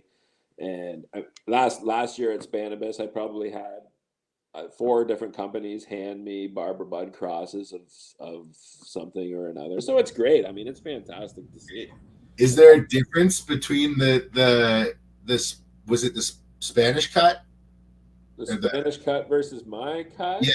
I don't know. His is probably maybe fruitier. I think his is a bit more fruity, because with the Barber Bud, you're either going to get like the hardcore fruit, or you're going to get that sort of the Afghani body buzz. And I mean, if you get the right Barb Pheno, it's like a no ceiling soaring high. Like if you have, I remember they were growing it in Morocco, and I went there once to check out the field, and we were smoking a bunch of it, and it was like it just kept going higher and higher and higher. We were all laughing and giggling, and like not in an unpleasant way, just in a pure delightful. Even to this day, Barber Bud in Morocco is a favorite amongst for the terpenes, and the terpenes are long lasting too. So the Moroccans like to mix the Barber Bud in with the not so terpy things. That's incredible. So, as you're touring in Europe and gaining notoriety, are you consciously making an effort not to leverage that over to Canada, or is it just the way the climate was? There wasn't an opportunity to. I mean, what were you going to do in Canada? I mean, you sort of. I mean, like Canada and brands and things like that with the dispensaries. Like I was probably one of the first guys that was like, hey, put my name up beside my strain. And they'd be like, what are you talking about? You want people to know that it's you? Right? I mean, that's the era we came from, right? Like it was, you didn't tell anybody what you were doing. There was no, and like I remember when I wanted to put a House of the Great Gardner sticker on something. People are like, you just want them to come and find you right away? Right? Your heat score. What do you mean you want? So in Canada, it wasn't quite developed yet with the brands. The brands in Canada really didn't come until the sort of dispensary waves of, I don't know when it really hit. It was like 2013 and in 2014 and beyond, sort of there, that sort of stretch into legalization. But before all that, I mean, there was no brands, nowhere to really sell your stuff. I used to sell my seeds at the Vancouver Seed Bank in Vancouver, but I mean, there was nothing developed here. That's why Europe was such a great thing. I wasn't allowed in the States. I got banned out of the States probably 2009. And then so I never went to any of the American Cups or anything. I always wanted to, like, I think during that time, because it wasn't just the resin. Like back then it was more the like development of the techniques, right? Like, the first one I entered was a single screen dry sift. That's it. Nothing else. And it bubbled and liquefied. And I mean, you try to do that. Like, I can't. I can't do it. I mean, it takes a certain delicacy to be able to pull that off. And then the sort of multiple screens came, you do a couple screens, and then sort of water hash, and then water hash techniques got better, right? Don't use the blender, right? But blenders are bad. Blenders are bad. You got to just use a paddle, and then for us, it was like, well, how good can we make dry sift, and then like sifting, and static tech sort of came out, and now you can like clean out the capitate stocks and just have trichome heads, and it's like, oh, that's cool. And you're like, and then someone tells you, like, well, but like 80% of all terpenes are like gone by the time your cannabis is dry. It's like, well, fuck, I don't want all those terpenes. What do we do? Right? It's like, well, can we fresh freeze? Because fresh frozen water hash was starting to become a thing, right? It's like, oh, just freeze your weed first. People are like, what are you talking about? You just got to put your fresh weed in the freezer, right? I mean, people would like make fun of you and stuff back then for trying this stuff, and then all of a sudden it's like, oh, that's a thing. Oh, that's a fucking definite a thing, and it's like, well, can I put fresh frozen weed into a tumbler in the freezer, and therefore I'm avoiding the terpene evaporation? And so we did that, and it's like, wow, now we have to pull it out of the freezer and it's wet, and we have to pizza box dry it. It's like, wow, now we're still losing the terps. And that's when we were out to dinner with Robert Clark one night, and we were telling him about it. And Robert Clark, it was just such a student teacher moment, because he was just like, just get a freeze dryer. And we're like, well, what the fuck is that? What's a freeze dryer? And he's like, freeze dryer? Oh, wow, freeze dryer. And Rob Clark goes into the molecule from the solid state to the gaseous state, bypassing the liquid state, and telling us all this. So, right away we're like, oh, I gotta get a freeze dryer. So I remember having a freeze dryer, and then showing up at Barcelona being like, oh, this is fresh frozen, sift, freeze dried, statically cleaned, right? Every year you had something new that you sort of did to the piece of hash. Like, I can go through the evolution of all the cups we have, and the piece of hash. No two pieces of hash are the same, right? We were like trying to figure out ways, because we used to they call it whiting out, right? Your piece of hash used to white out. And essentially, that's what kids want to do. That's what you do to your hash today. But back then, we tried to avoid it in every possible manner. When you say whiting out, you mean keeping the hash being light? No, when you first press a piece of hash and you put it in parchment, and it gets like that sheen to it. Yeah. But then after like 2 or 3 days, it like butters out. I guess that's another word, butters out, buttered out, and it gets that different consistency, more of the consistency that the kids like today, right? They purposely sort of cold cure it to what do they call it? Nuclear, or whatever they call it. Nucleated, non-nucleated, or cold cure, fresh press, jam. Yeah, exactly. So, but we were always trying to stop that process. Yeah. Anyways. But that was the evolution, right? So it gets you to today. It gets you to today, where it's the evolution in the technique. I mean, I'm not going to say that it's stopped, but it's not as fast as it used to be. And now it's like, you make your fresh frozen, you make your hash, you press it, you put it in the fridge, and maybe everybody has a little different recipe on sort of temperature and time, but but now the focus is on genetics. 100%. That's what now the evolution is purely on genetics, where the kids are taking the GMOs and the Barbara Buds and all the originals hash strains, and they're all crossing them in together now and pushing those return numbers up into like 8-10%. It's like, it's amazing, really. It's amazing. I once had Howard Marks. I gave him a piece of hash once, and he pulled it apart and looked at it and smelled it, and he looked at me and he was like, "It's amazing to know that the next generation is taking it a little bit farther." And then last year at Spanibus, I sort of had that same sort of feeling, seeing what all these people were bringing in, the sort of rosin and the creamy textures, and I was just like, wow, this is just amazing to see where this has come, and even now to where it's going now. Do you feel confident that this culture is going to continue to grow, or do you feel that we're sort of threatened by electronic style consumption methodology, or is that just the natural progression that it's going to go?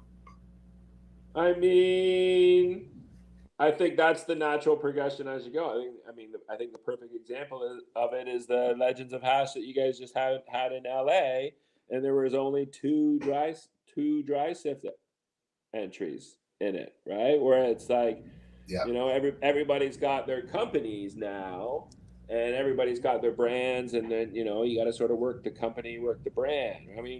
I never sold any hash really.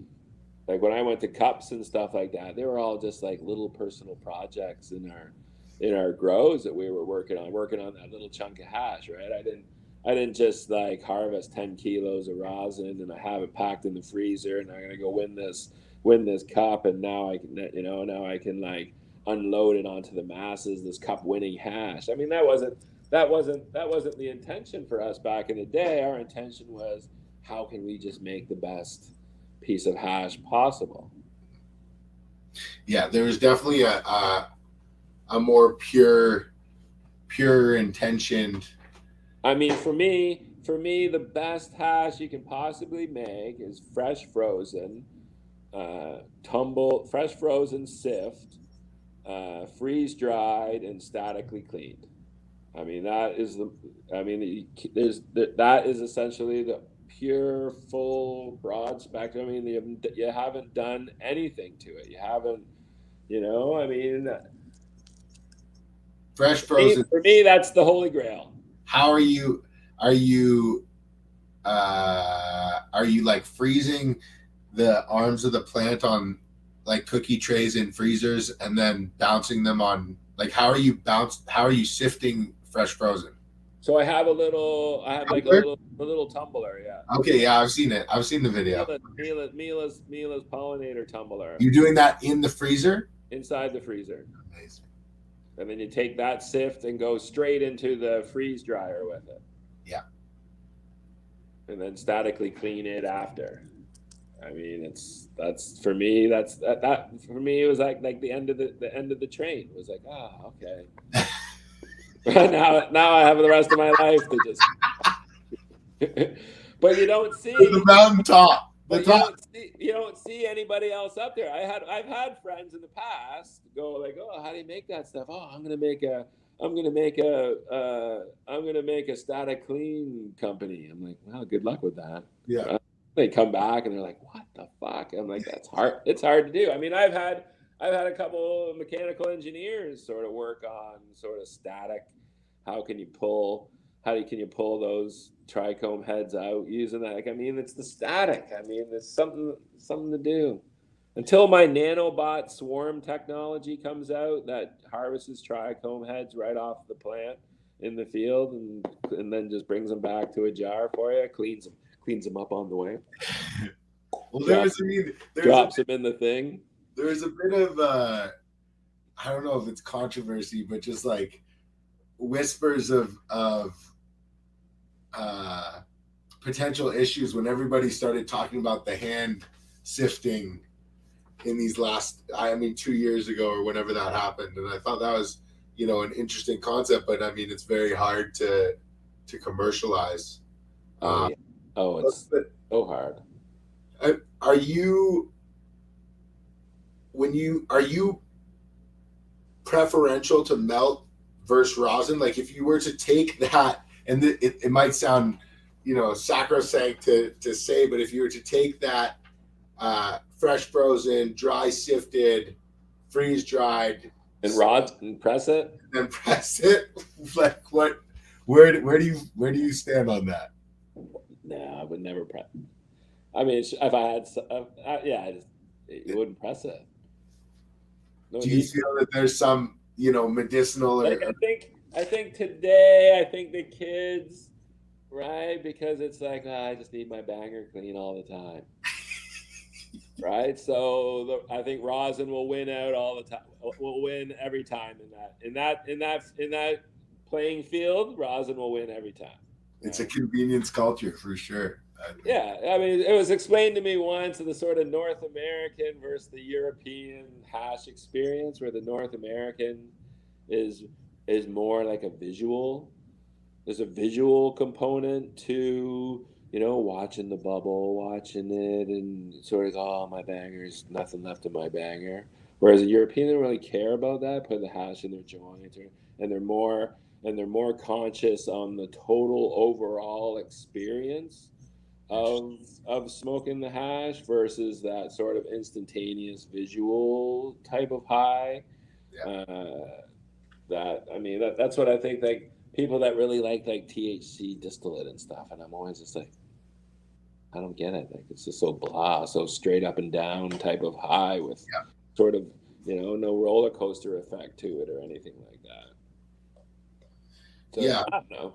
We'll see. We'll see. I mean, like in Canada, we have legalization, and now you can just go to the store, and my partner's kids are, buying stuff with terps in it that makes it taste awesome. But it's like those terps aren't, those are Mechanically, synthetic terps, and the kids are mechanically like, well, what do derived. I care? It tastes great, right? It's like, Yeah. I think you're going to have those little hash heads that sort of go down the rabbit hole of trying to find that holy grail puff. I don't, it'll be tough for them to get past that.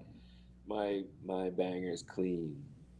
Do you feel or have you encountered varietals that you would prefer cured out as opposed to fresh frozen? No. That's fair. That's a fair answer.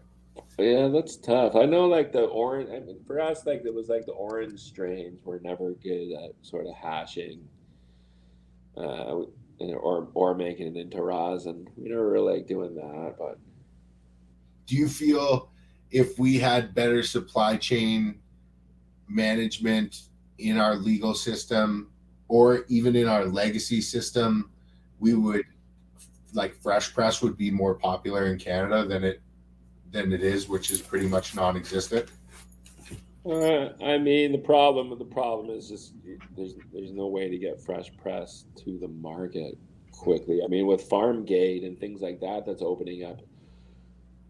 That we'll see that in the future. I mean, now with direct delivery, we can get products to a customer a lot quicker, and then if the customer has refrigeration systems to, I can get it from my fridge into my cooler into your freezer Yeah. without having to go sit in the warehouse for a month before it gets to you. Oh yeah. I think that's all developing now. Like most stores I go into now, they have the freezer, and they're pretty aware of what they need to do with it. But I mean, I think as a whole, I think the rosin market is, I mean, it's such a small. It's like it's like the kids, right? Like my generation and people older than me, certainly the old just black hash guys, people. They're not quite too sure yet what to do with rosin, right? Oh, I have to buy a special thing to smoke it. So we'll see. We'll see over the next generation or two, sort of Oh what yeah. I what. think that the traditional hash definitely still has a huge place in the market, and we're Oh yeah, definitely seeing a lot of demand through the recreational numbers. But I feel like those recreational numbers are a bit misrepresented when there's a pretty strong undercurrent in the like more traditional market here in Canada supporting uh, a lot of really talented artists creating super high quality resin and and they're starting to come out. They're starting to yeah, come. got guys like Brindle and Slurm. 100%. I mean, these guys are, hash specialists, and that's what they're sort of, that's what they're good at, and that's what they're doing, and it's starting to come to market. So, So let me ask you, when legalization was on the horizon in late 2016, 2017, what were your thoughts on what was going to take place? Like, did you feel like you were going to get a real seat at the table, and this was, something that was really great that was about to happen? Or did you have more of a negative outlook towards it? uh, I didn't really, I didn't have a negative outlook towards it. I mean, yeah. I mean, I was working with dispensaries at the time, and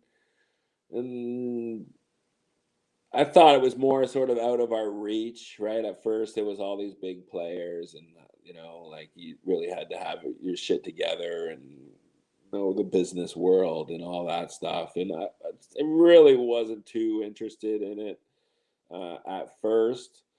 Uh, the opportunity came across our table with Canopy, and a bunch of our friends were already working at Canopy, and it looked like they were doing some good things and some interesting things, and so we ended up starting talking with those guys, and we ended up signing a deal for the brand and the sort of consulting deal to sort of help them with their systems.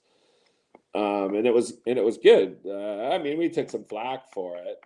We took a lot of flack for it, actually, but wasn't so bad. Some of the people that were already working there maybe took a little more flack in the early years, right? It was legacy people didn't like people. I don't know, going to work in the legal. There was just a little bit of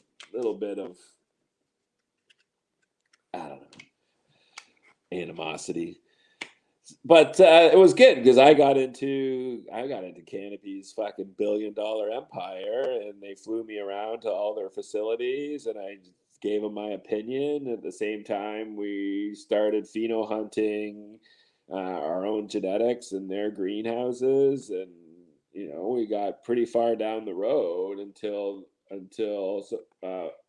they shut down the BC facilities, which was, I mean, when they started those facilities, you weren't allowed to grow outdoors. There was no outdoor growing.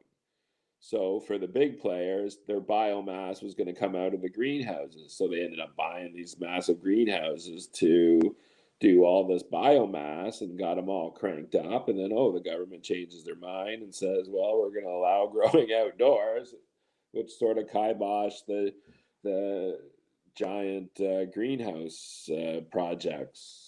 So that venture came and went, but it gave us the resources to go out on our own and start Great Gardner Farms. So we retrofitted one of our old facilities and started doing it on our own.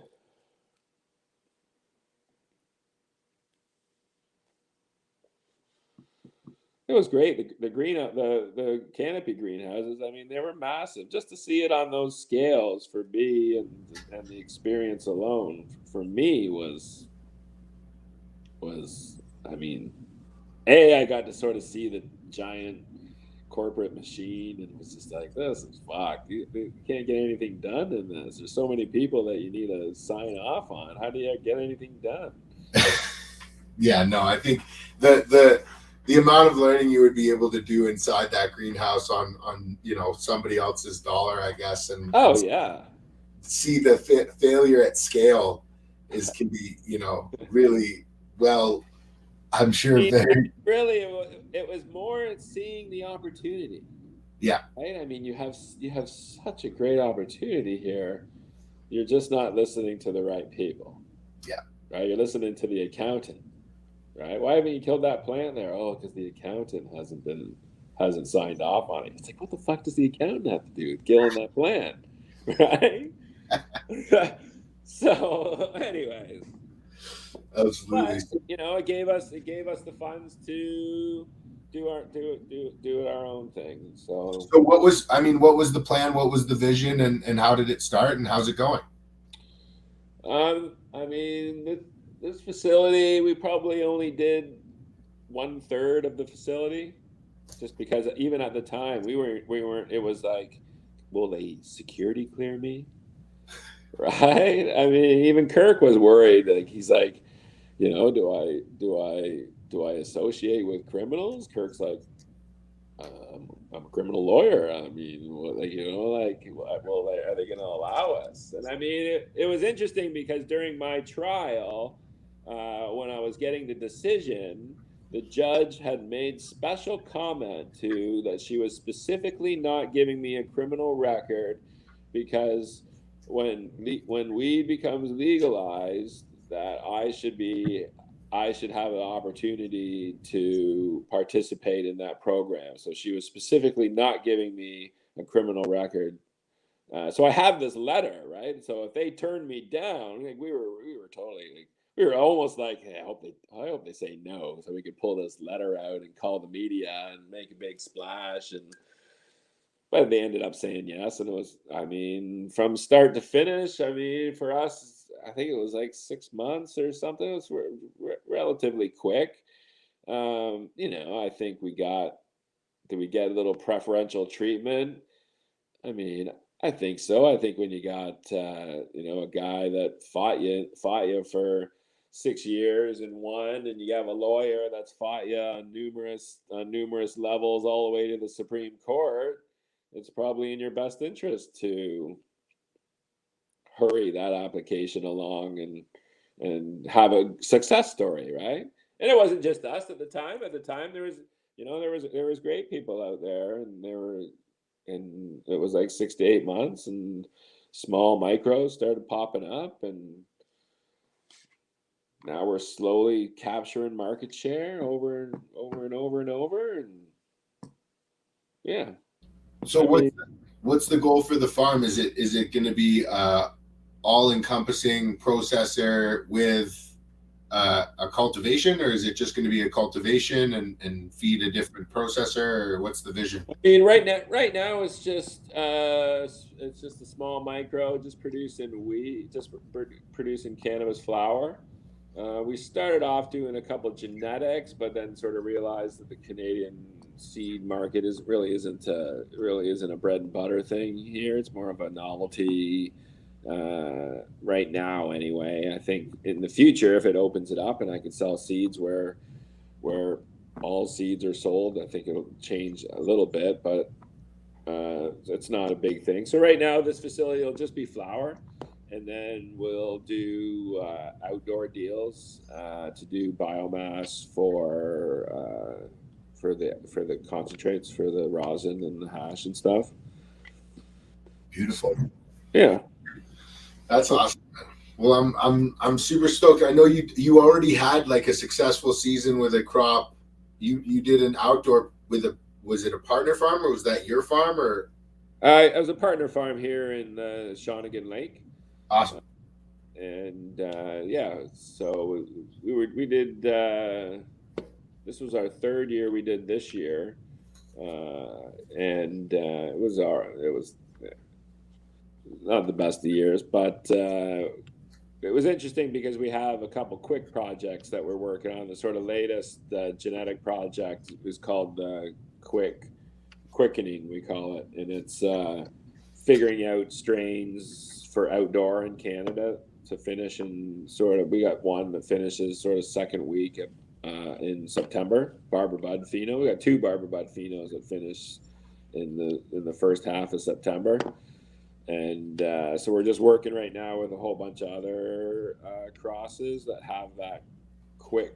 So it's interesting because we're not quickening the flowering time. The flowering time is still 8 weeks. What we're doing is we're selecting plants that trigger under like a 1410 light cycle.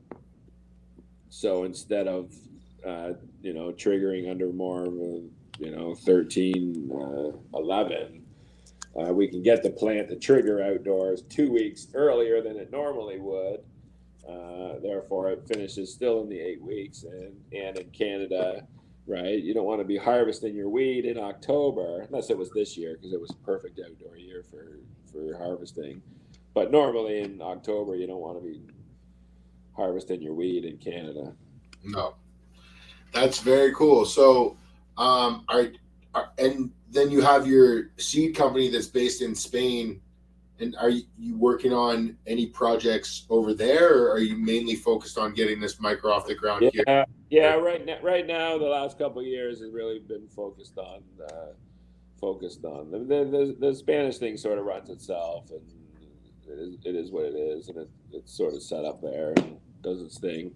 Uh, yeah, I don't really have too much focus on it right now. Anyway, I mean, the seed industry in Europe I don't want to say it collapsed, but I mean, there are a lot of seed companies in Europe now.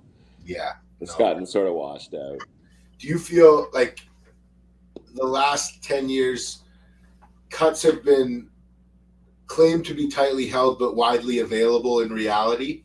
Do you feel as though that's going to continue as the years go on, or do you think that people are going to start holding genetics or unique phenos more tightly to be able to build their brands around them? Yeah, I think you're always going to have the cuts because people are always just going to, hey, I found this cut, it's fantastic, right? I mean, I think a lot of the sort of seed industry now isn't along the lines of I've created a set of seeds that 8 out of the 10 seeds look generally like each other. It's more along the lines of, hey, I took this and this and put it together, and somewhere in there you'll find something amazing. Oh, and by the way, 20% of them are going to be Hermy, right? It's like I've talked to a few people that they think there's almost like a seed catastrophe sort of in the works, just because there's so much crossing being done at just one level that people aren't working them out. That's the sort of, I mean, if I could go back and talk to the guy that started making seeds, like me, if I could go back and talk to that guy that started making seeds, I mean, for what I know now to what I know then, it's like, nah, it's like you got to do your homework and you got to work it out. And I mean, you can just take one genetic and just spend your whole life like working on it and fine tuning it and stuff. But today, you need such variety to be the new that it's hard to properly get any of that work done. Like for instance, like the CBD project, when we created the CBD Renee, the end of that project had to be 80% of the seed produce the 1-to-1 pheno, and we could take it to a lab and we can test it. And you can sort of test it out and know at the end of the project that it was, you got to the actual end of a project and you got something worthwhile out of it. Today's world, I don't know. I mean, I see people throwing around the breeder tag, and you sort of ask a couple questions, and it's like, no, you just phenotyped out a bunch of seeds. You didn't breed anything. Just because you grew out all those seeds, you're not the breeder, right? So I don't What do know. you feel about people naming a pheno of a breeder's work that isn't properly reflective of the name that that breeder gave it? For example, if the breeder called something fruit basket and it smelt, and the pheno that was selected by the cultivator who purchased the seed pack smelled like rotting flesh, and you wanted to name it, zombie, the zombie pheno of XYZ strain, like, do you feel as though that's the right of the cultivator, or do you feel like that's stepping on some toes? I mean, I think if you're giving homage to, I think if you're telling the story in a truthful manner, then I mean, what do you like? It's the person that takes that and names it, and it's like, oh, I've been working on this, and this makes up the story behind it. right? And then now the genetic gets lost because you actually haven't told me the truthful story of where you got it. If you sat there and told me, you're like, hey, I found this zombie genetic amongst the fruit basket, and I found two of them, and I crossed them into each other, and Yeah. you know, I think I think the moment you I think at some point, the moment you change something, if you want to call it something else, I mean, or you call it like, I mean, with say AK-47, you have like the cherry AK, right? The cherry AK has got like a famous reputation to it. But if you go talk to Simon and say, hey, what about this cherry AK? He's like, what are you talking about? What cherry AK? Right? He has no idea, right? Because someone at some point found a specific pheno Yeah. that smells like cherry, and then that person became famous for whatever cup they won or whoever they were, and it takes on a new existence. Do you feel as though we're slowly headed towards a more educated consumer who's able to discern between, just a mixed polyhybrid smashed together and an actual worked line, like a filial line or any kind of worked line that a breeder has put time, energy, and effort into? Like, do you see that separation and that understanding starting to take place, or do you think that it's a long time till you're going to have an educated consumer market like that? I mean, I think that. I mean, to the percentage of how much of the market is that person, I think will always be small, right? I mean, you take like the beer industry, and like the average beer drinker, if you take them to and show them all the different types of beer and stuff, there's some guys that'll tell you, oh yeah, this comes from here, this comes from there, this comes from there. But most people will be like, yeah, that's a dark beer, that's a light beer, right? Yeah. Uh, the amount of people that will take it upon themselves to educate themselves to the point that they can discern. For me, I'm still amazed at people that can sit in a coffee shop and pull out and start nitpicking. Oh yeah, this is a gelato. Oh, this is a runs. I'm like, how can you tell? Right? I mean, it's like, yeah, I just it's I think that we've got to get to a point where there are we're either heading to a point where we get a more educated consumer group where they understand that there's the $40 pack, which has a lot of chances of misdirection and not getting what you're looking for there, and then the $400 pack, which is care, intention, work, and a high likelihood of finding something that is highly desirable, and then the spectrum between there. And what I worry is that we're headed towards this brand associated clout where sure. the more How many stories are out there of, hey, I bought this pack for $1,000 and it turned out bunk. Yeah. I mean, the sort of, that sort of the hype thing, right? I mean you have that in every industry. I mean, I could go sell you a Supreme T-shirt for $300. It's just a T-shirt at the end of the day, right? Yeah. But I mean, that's the market now. I mean, some people just. I mean, when I go to Barcelona and things like that, I'm never really too interested. I'm interested more in the people than the sort of the hype of something. Like say like our French fire barb that we have, like that French fire seed. Some guy just gave me a pack of seed, and it just had one seed in it, and it had his business card stapled to it. It's called French Fire. And then we brought it home, lost the business card, but we had that one seed, and just in a box of like, hey, let's do a pick 5 things out of the box and grow them. and we grow this one seed, and this one seed on every single spectrum, growth, flower, smell, smoke, experience, it hit 10 on every like just a pure gem of gems, right? And it just came from this one seed. And we ended up putting it online. We're like, oh, we lost the card. Whose French fire was this? All of a sudden, the guy pops up. That was me, right? And we make this connection with the guy. And so for me, you're just never gonna know where you're gonna find a great thing. For me, and I'm never chasing. Like right now, I have a bunch of chemo crossed with the Romulan that we're growing. Like that roadkill skunk flavor is in there. It's just like, you sort of chase those flavors. I mean, Shishka Berry by Old Widow won Legends this year. So, it's like. What? Oh, yeah, sure. I can see that.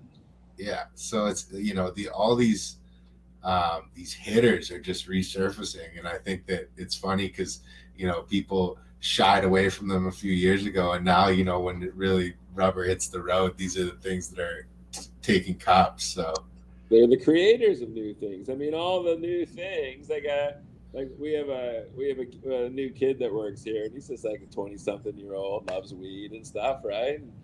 And we were talking about genetics, and I had the genetics in the room, and I'm like, oh well, this is crossing the cow. Let's go to Seed Finder, and look up this genetic, and you look up the genetic, and it's crossed with this, and crossed with that, it's crossed with that thing.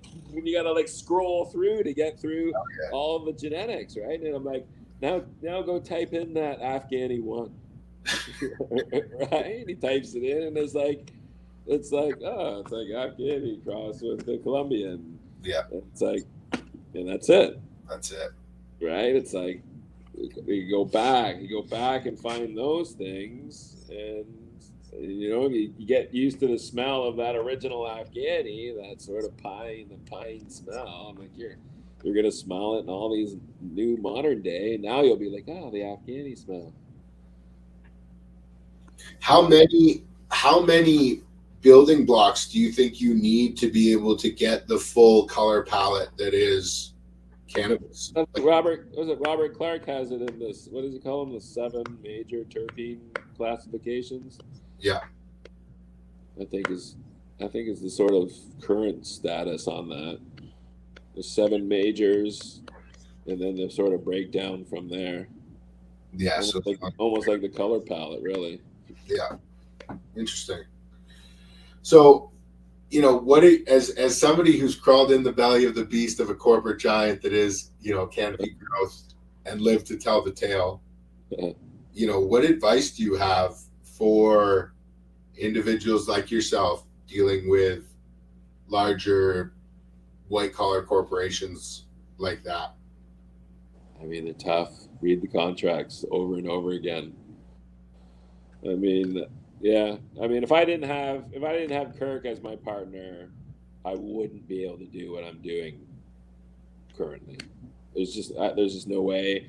As just a small town grower kid that I've been growing weed for 28 consecutive years without ever shutting down the garden. I've had a garden on cycle continuously going for 28 years, and if I didn't have Kirk as my partner doing the contract and negotiations and things like that, there's probably no way I would do it.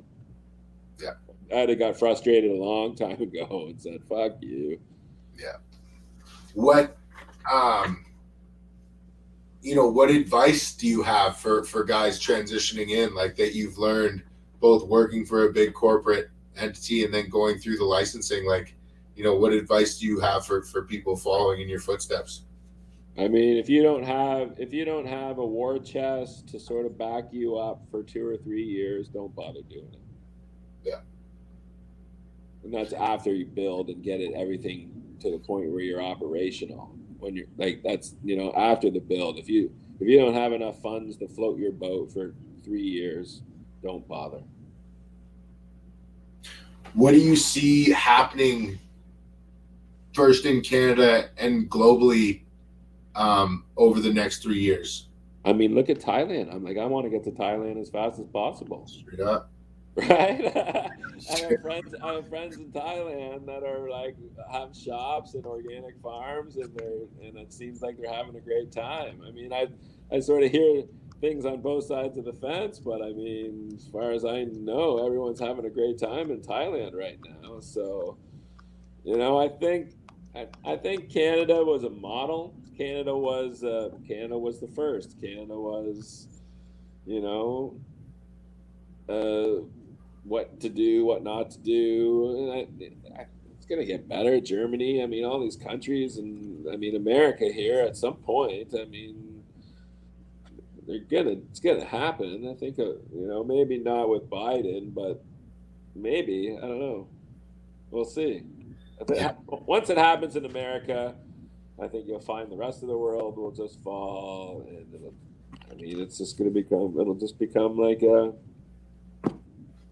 just like alcohol, really. That's the hope. I mean, if we can get half of what alcohol has, Totally. I mean, the lounge thing is going to be tough in Canada, right? You got the sort of anti-smoking sort of regime that's in there that it's going to be tough not to crack. if we can do if dabs are, I mean, I don't smoke flower anymore, so I'm happy with my dabs, but I understand that smoking is and was a huge part of it for me, so I Oh can yeah. I miss. mean, you just got to look to Barcelona for that. I mean, you just make sure you put the crazy filtration Yeah, systems you in. get the kid AC. Like, it's totally possible to do, and just to have a blanket no, that's not. You can't Yeah, do that. yeah. So I mean, the do you think that the consumption lounges will follow suit like a Barcelona, or do you feel as though I Canada don't, I is don't think so. no? Right? I mean, because of the fact, like when we applied uh, what is it called, organoleptic smoking license for Yes. the LP here. Yeah. The one question that we got back was, well, how are you going to get around the indoor smoking employment rules, right? Which is essentially no smoking indoors. So it's like, well, like, I don't, we're going to smoke outside, and that was the solution, right? We had to smoke outside. That's a bummer. Yeah, they got to figure that out. The amount of the amount of government paperwork that is involved in smoking the flower that you grow in the Canadian market is pretty insane. Um, If I have a bunch of leaf in my facility and I want to take it out to the compost pile, I have to have another person with me to witness it, and then has to fill out a form to attest to the fact that they witnessed me to destroying the leaf in the compost pile. So I mean, you want to talk about some ridiculous rules and things that are just like, what are you talking about? that's yeah. I mean, I mean, it's getting better. We started with some pretty crazy rules, and we've still got some. But I Yeah. hope. I don't think it's going to get truly better until the U.S. legalizes. The government that we have right now isn't comfortable being leaders in this space, and so we need somebody to take the lead. And then once somebody else has the lead here, we'll be fine to follow suit and be a little bit more stringent than the leader, and then we're okay to have that role. But overall, I think we did a really poor job executing on Uh, what we could have been global leaders in. Um, but yeah, but you're at the first country to kick in the can, so first guy through the door always gets shot, man. you First always guy have to through the you door always have always to, gets you shot. always have to realize that you have to appease the crazy lady that thinks that the kids are going to put the weed in the toaster oven and go to smoking, right? I mean, you have to, and that because that lady is a lady in parliament. Yeah. So you have to appease her. So you're not going to be able to go in there with, "Hey, we're just opening up a free for all of cannabis legalization." You got to sort of understand a little bit that governments aren't like that. So Yeah. that we're gonna make it restrictive. We're gonna do it, we're going to make it restrictive, and then we're going to slowly open it over time. I mean, if you look at alcohol, it took alcohol 80 years after the prohibition of alcohol to allow micro distilleries of alcohol. It took 80 years. Yeah. Right? Yeah. So hopefully we'll be a little quicker than that. Yeah. That's yeah, I think that we'll have to be expedited a little bit on that. I think so. I think, and we'll see it, right? I mean, Yeah. once all the studies start rolling in, and it's like, hey, oh, traffic accidents did go up. It's like all of a sudden you can have statistics on, oh, this person's a weed smoker, and our statistics show that weed smokers have less car accidents than people that smoke alcohol, or right. You'll start having all the health benefits, and it's all gonna. I mean, I think it's like psychedelics in general are going to open up for like the next generation. Like, I was from a generation where you didn't have anybody to tell you about mushrooms or acid. Some guy just sold you acid in the back of some room and said, take this, right? And had a psychedelic trip. Didn't have a guru or anything, or a teacher to teach you the ways. Yep. I think the kids of tomorrow, look, we have like ketamine psychotherapy clinics opening up for people with, like, feeling a little down, going for a fucking hour ketamine trip. Like, what? I mean, I'll tell you this story about the first time I ever met someone on ketamine, and that person scared the crap out of me until not ever wanting to try it because he was straight down the K-hole. Yeah. I've got, yeah, I don't understand the ketamine. I mean, we used it growing up, but to use it in a clinical setting, I can see the MDMA for sure, and mushrooms, and I'm sure that there's clinical use for it. But when I heard ketamine was being used, I was like, really? It's like, that's super interesting. With just amazing results. PTSD. I think that's incredible. Incredible.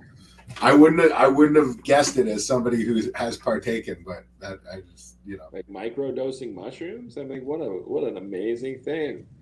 Anytime that I know I'm gonna have like an anxiety filled day, take like a 0.2 micro dose mushroom,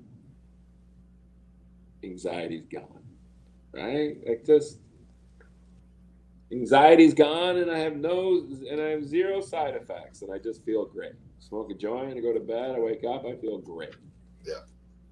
I mean, my goal after sort of cannabis here is, I'm either going to get into making furniture with secret compartments, or I'm going to develop a old age psychedelic retirement home.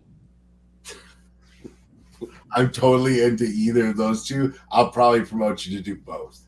What? Oh, I mean, it's like, if I'm old and I'm in a wheelchair, dose me up and wheel me out to the lawn. I won't bother anybody, right? I mean,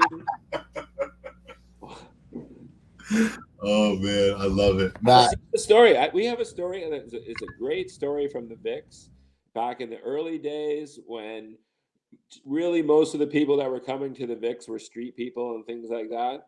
I remember the street dealer once yelling at us because we had to open up a storefront cannabis place and we were taking all his business. But anyways, we had this. So one day, this old lady, she was in her 80s, and she comes like walking into the dispensary, and she's like, I saw this program last night that said weed, it could be medicinal. Tell me, educate me. And we're like telling her, we're like, oh, you smoke? She's like, I haven't smoked anything in my whole life. I'm not smoking nothing. We're like, oh, okay, cool. We got these tinctures and ointments and cookies. What do you mean cookies? We're like, oh, these cannabis cookies. Just take like one bite and see how it goes. And if you want to maybe a little more, do it the next day. Right, next day, take 2 bites, but go low and slow. And she's like, okay, I'll take a pack of cookies. And we're like, oh, cool. And she like leaves, and we're like, holy fuck, 80-year-old grandma It's like it was unheard of for us at the time. It was new. It was, these are like 20 years ago. And like a week later, Betty comes back. So Betty walks in, and Betty has a painting. And so she comes and sits down, and she tells us a story of, she's like, I ate a whole cookie. We're like, what? No, you were just supposed to take a bite. She's like, nope, I ate the whole cookie. And I pulled out my paints and I started painting. And we're like, that's fantastic. She's like, I haven't been able to paint for 15 years because the arthritis in my hands is so great that I haven't been able to paint. She goes, I ate that cookie, pulled those paints out, and she's like, I painted this for you guys. Right? We were all like, holy fuck. She's like, and I'll take another pack of cookies. Right? We're like, oh, that's great. So Betty goes, right? She start seeing her on a regular basis. All of a sudden, this other old lady comes in the shop, and she just says, I want what you're giving Betty. Yes. Right? And we're like, wow, we're just giving her cookies. And she's like, what? That's it? Cookies? Because Betty won't tell anybody at the old age home that she lives in what she's doing, because she's scared, right? She doesn't want to tell people. I'm on weed, you get kicked out of the home or something. So we started selling her cookies, right? This old guy comes in. I want what you're giving Betty. Right? We're like, oh, we're giving her cookies, right? Next thing you know, there's like 5 or 6 of them, all from this old age home, that are coming in for cookies, right? We're like, this is amazing. Dude, that's so great. For me, my go-to is joints. I'm just saying. Always has been, always will. So we get this call, and it's the manager to the old age home. I want to have a meeting. I want to know what's going on. We're like, oh fuck, right? This is it. This guy's gonna turn us in. This isn't gonna go well, right? This guy shows up and he sits down and he's like, what's going on here? Like, what they tell me what's going on here. We're like, oh. He's like, what are you giving Betty? We're like, oh, we're just like selling her cookies. And he's just like, looks at us and he's like, cookies. That's it. We're like, there's like weed in them, weed cookies. And he's like, well, that's all you're giving her. And all these other people, they're all just coming here and buying cookies. We're like, yeah, why? Like, they won't tell you? They're like, no, nobody will say anything. Right? And I'm like, well, like, what's the problem? And the guy's like, oh no, there's no problem. There's like, I'm here to figure out why these people are feeding themselves, dressing themselves, taking themselves to the washroom, having their own shower, taking their own shit, cleaning their room.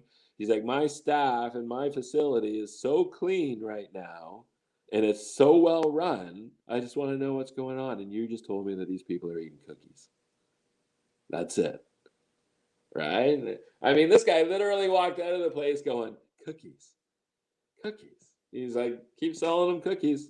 And it was just like one of these classic stories of, wow, like, really, weed is doing all this for these people. Yeah. Just quality of life. At the end of the day, just quality of life. Yeah. And I mean, over the 15 years of working at the Vix, man, we just story after story. I remember I had this strain Ghost. It was like it was Afghani cross with something. I named it Ghost because the first time I smoked it, I was on my bicycle, and my bicycle, like, it felt like there was no bicycle. It was just me, like, floating down the road. I was so high, so I called it Ghost. And I was sitting there because I used to work there too, because I like hearing everybody's stories. And this large lady comes in and sits down, and she's like, I'd like some more of that Ghost. And I'm like, that cool. And she's like, that strain works for me. And I'm like, oh, that's great. She's like, I haven't been able to get out of bed in a month. And I smoked some this morning, and I decided to come in here and get some more. I'm just like, it's just like in tears. You're like, oh my God, this story is amazing. And she walks away, and then you're like, many times I just sat on the rocks down by the ocean. We're just like, this is unbelievable. The like quality of life that these people get just from weed, right? Like, come from a place where I just wanted to grow weed to pay my rent, and now I'm sitting in a place, making these people feel better. And it's just such a simple thing. And I mean, when I was sitting in the courtroom waiting for the judge to make her decision, it was either guilty or innocent. And if I was guilty, that would have been a 14-year jail sentence that would have been imposed on me, which ironically would have been just up this year. I would have just been getting out of jail if I had lost that court case. So the amount of change that happened in that little span of time really started with just my journey of intention and how do I grow weed better. That's really cool, man. That's a crazy, crazy story. So, I mean, being involved with the plant so much, maybe there's not just one, but like, what would you say would be your proudest moment in cannabis over the last decade? Like, would it be, a cup? Would it be an award? Would it be getting into the transitioning and seeing your product on the legal shelf? Like, what would be your proudest moment? Hmm. I mean, so many. The court case, I mean, had such an impactful moment, and it was like on other people.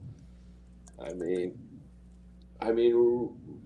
really just the journey, the like personal journey into like sort of character and just being a good person, right? I mean, being in the cannabis industry, you have lots of opportunity to run into a lot of people that aren't good people.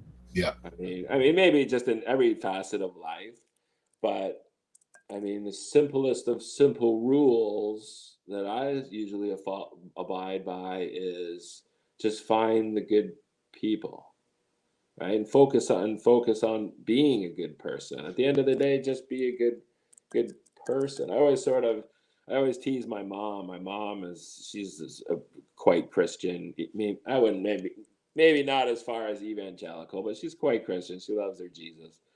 And I always sort of tease her about why do you have to be coerced into being a good person? Why can't you just be a good person? She's like, what are you talking about? I'm like, well, I don't need someone to tell me that I'm going to go to hell if I'm not a good person. I'd be like, that's like, are you a good person if you're being a good person because you fear not being a good person? I don't know. That's another sort of deep philosophical sort of thing. But at the end of the day, it's like, I guess that's the thing about traveling all over the world. Like I've been to Morocco, I've been to Cuba, I've been all these countries, and at the end of the day, everybody just wants to you know be happy, provide for their family, live a nice stress-free life, and walk your path, do your journey. Be on your journey. And I don't know. I don't know. I'd be in this. How long will I be in the weed game for? It. I don't know. Maybe for 40 years. Maybe for 50 years. If we can make it work here, if I can make it work, we have the beginnings of the next generation that'll sort of want to take it over, right? I'm approaching 50 years old. Can I do it for another 20 years? Sure, of course. Show up every day growing weed. I probably will, no matter what. I mean, I have like a wall over here of ribbons, that one at the fair for potatoes and wheat and barley and oats and squash. And I get it's funny because we enter into the Cowichan Expo because they have a cannabis category in the Cowichan Expo now. Like 150 years running the Cowichan Expo, and I could put my weed up beside the old ladies in their quilts and the ladies in their pies and bread and stuff, and I'm there with my weed, and I've had a great experience. Uh, you know, getting to know the community, because before these ladies thought that cannabis people were evil criminals, right? And I've got to show them of hey, I'm this cannabis grower, and over the years I'm now coming for all your other awards. I've won for best pickles, I won for best salsa, I've won for, right? I have a friend, I want to make a cannabis quilt because I want to come after the quilt title. I'm like, coming for your quilt title, right? I tried to do the bread, but man, there's some good bread makers in the world, and my little peasant loaf just got destroyed. I've won chocolate chip cookies, third place last 2 years. I mean, just living life, right? Living life. Damn, third place chocolate chip cookie. Third place. Is all the grannies? My grandma's recipe that she taught me, and I make it from scratch, like right off not even a recipe. I just have it memorized. That's incredible. I think that, it's really cool to see somebody like you pushing the craft movement forward on so many different levels. I think that you teaming up with Kirk, who I hope to have on this show as well to tell his story. Yeah, great story. Is really a testament to what has to happen, where there has to be a bridge between different individuals with different strength, but those individuals need to align with the plant. And I've never met Kirk, but I've watched him as much as I can through social media and through the court cases and the work he's done, and that guy walks his fucking talk. Oh yeah, I mean, we clicked because after the trial every day we would go back to the Vicks, and we'd go to the back room in the Vicks, and we'd start smoking weed, and there'd be 15 people in there smoking weed, and then all of a sudden it was just Kirk and I smoking weed, and everyone else was tapped out, and we just kept smoking weed, and we just kept smoking weed, and we just smoked so much weed that we just became friends, right? And I mean, the rest is history off of that. Yeah, no, I think that, getting those connections together and finding, the 2 or 3 people together who have different strengths, and then moving forward, I think is really the key to success. Just finding those right partners. But super stoked to see what you guys are doing. What's the plan for the genetics you're cultivating? Are you cultivating one cultivar, or are you cultivating a few right now, or I have one right now. Right now. Well, so we ended up getting HLV a while back, which pretty much decimated our library, decimated everything we had, to the point where I just said fuck it, and I chopped everything down and started from seed again. So we're just in the process of finding some good new phenos. So the one we're just harvesting today, called French Fire Barb, total banger, super frosty. Most of my shots on Instagram lately are the French Fire Barb, just because that's what we're working on.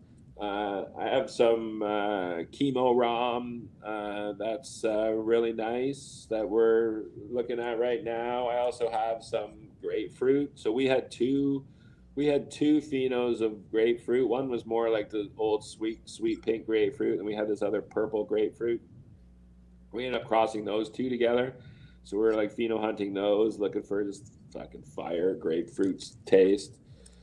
Some other things, we're got a Where's My Bike cross with a Romulan, which is like an Amnesia Haze cross with a Romulan. There's a really interesting one in there that's a sort of quicker flowering, but sort of holds on to that sort of amnesia smell to it. So it's drying right now, so we haven't sort of sampled it yet. We're seeing like a big resurgence of like the equatorial Cuban black piff, both on the west and east coast of the U.S.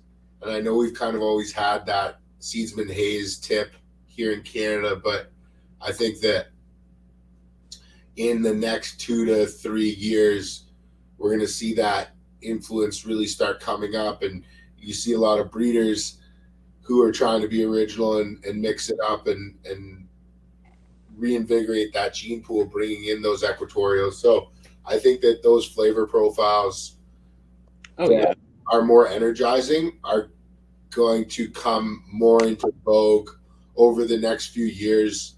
And I think that those profiles are like polarizing, where you either love them or hate them. Sure. And you're either for them or against them.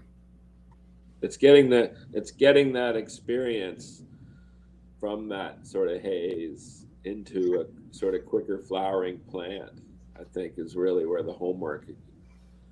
Do you feel as though you're able to capture all the magic of something that takes 14 plus weeks and work? Like, do you feel sure. as a leader, is it possible? Sure, why not? That's if you look through enough combinations, I mean, you'll find the one you're looking for. Yeah, takes a lot of combinations, right? I mean, for me, the first time I saw Barbara Bud in a field in Morocco with like 100,000 plus plants changed the game for me, right? Because I could walk through the field and actually do the math, and and it's like, wow, right? That's why for me, a lot of the guys in Spain are unmatched in their ability to pheno select, because they could go over to Morocco 10,000 plants at a time and look for the combinations, right? This plant holds 60% of what I'm looking for. It only holds 10% of what I'm looking for, right? You can sort of find projects or speed it or know where your project is. I mean, doing that many selections, you get to see. I mean, for us, it was like the short, squat Afghani that could be found within the Barbara Bud. I mean, before Morocco, I never knew it was there. Mm-hmm. Just never saw it. It's like, wow, look at that crappy little bush. How big a population did you determine you had to replicate to be able to find that expression? Like, was it 40? Was it 80? I try to start with 100. Yeah. And then whittle it down. And usually by the time I'm because for me, I like structure, right? If I find a plant that's like really weak in structure and it has that super frosty sort of dank bud to it, I mean, what are you're gonna put that in the production room? You can't put it in the production room. Some people try, but it's like, I'm like, no, it's like, because I'm the grower, right? So I want to grow something that I enjoy growing. It looks nice. It finishes, the whole thing finishes nice. The top's not busting out and white pistils and the whole plant's finished. And you're like, what the fuck? This thing's not finishing. And right? It's got to have the total package. It has to be that sort of qualified as the sort of gem of gems, right? It has to click in every single mark. And there's nothing worse than having it click in every mark and then you puff it and you're like, nah. You're like, how often do you make a selection outside and bring it inside and are disappointed?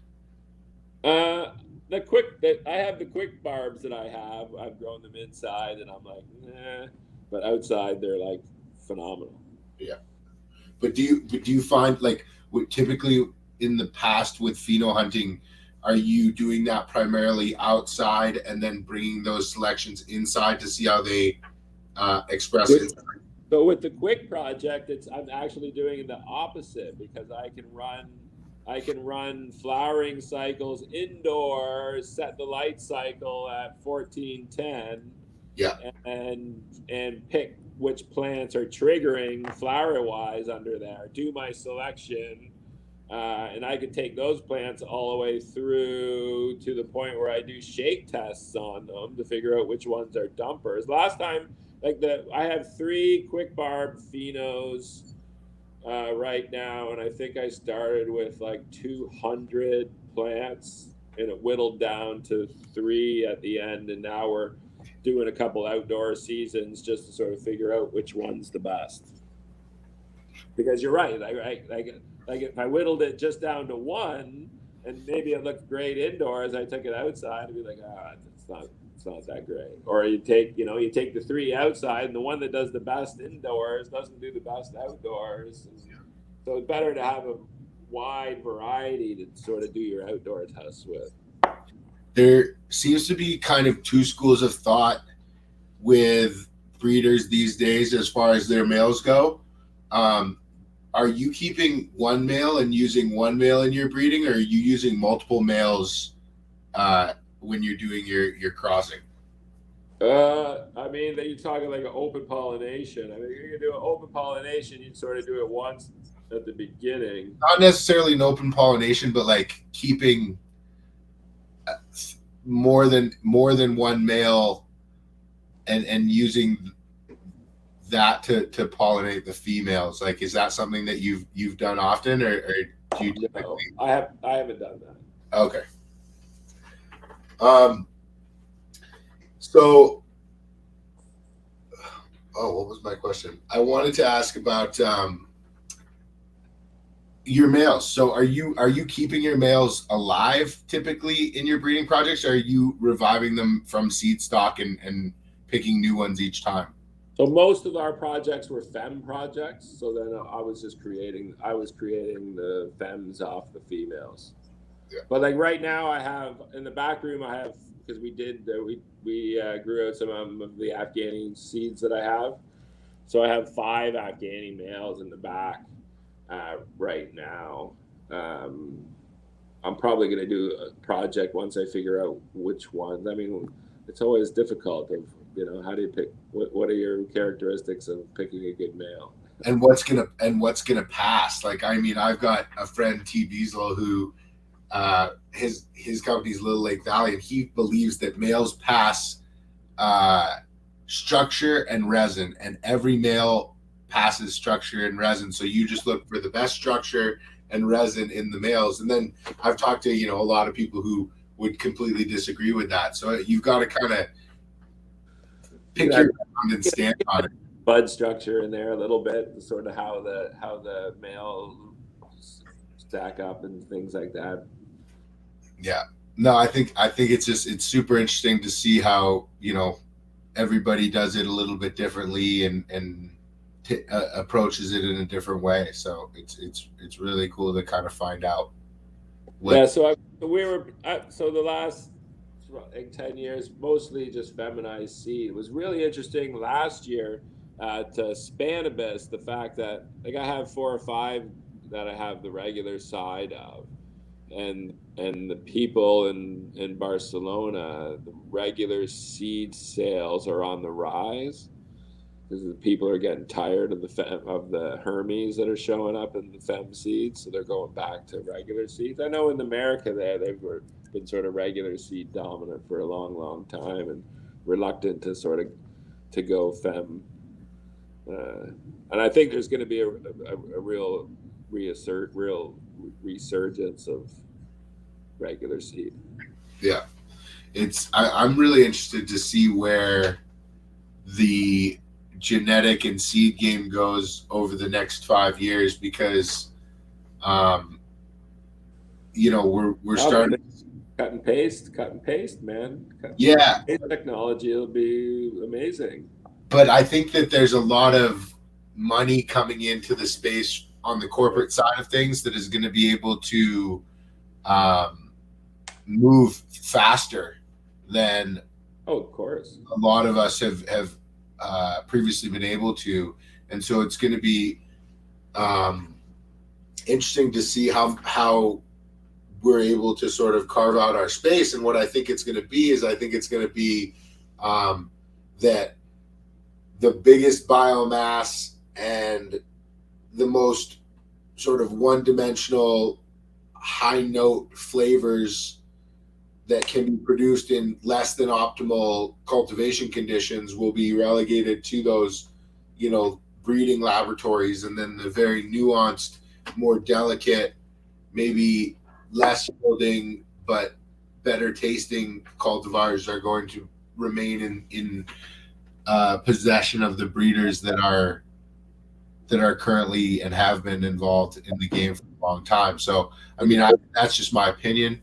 And then you have the sort of home growers sort of disappear because of the sort of culture that we came from of, you know, the extra mortgage payment room in the basement of most people's houses, and that sort of connection, and people stop growing it, and you're gonna see. I've sort of lost my train of thought there. I think we're talking about you know, the disconnection that can happen with the commodification and corporatization of weed. Yeah. So you'll have people that aren't growing anymore. The genetics aren't being shared, and the big guys, and you'll just be able to go to the store and get your Labatt Blue or your Molson Canadian, and the right, people aren't buying the seeds, so the seed banks, old companies close down and they're harder to get. And I can see that. I mean, especially if you talk a generation or two generations in the future. Yeah. It's like how many people, how many people grow their own wheat to make their own flour? Right? Not too many. Yeah. I do, but I have like four pails of wheat seed in my kitchen, depending on what we're making, and I mill my own wheat to make my own flour anytime that I need some flour. Now, if the shit hits the fan, and if I get low on my wheat seeds, I just grow more wheat, and it's because I just use it in the back field here.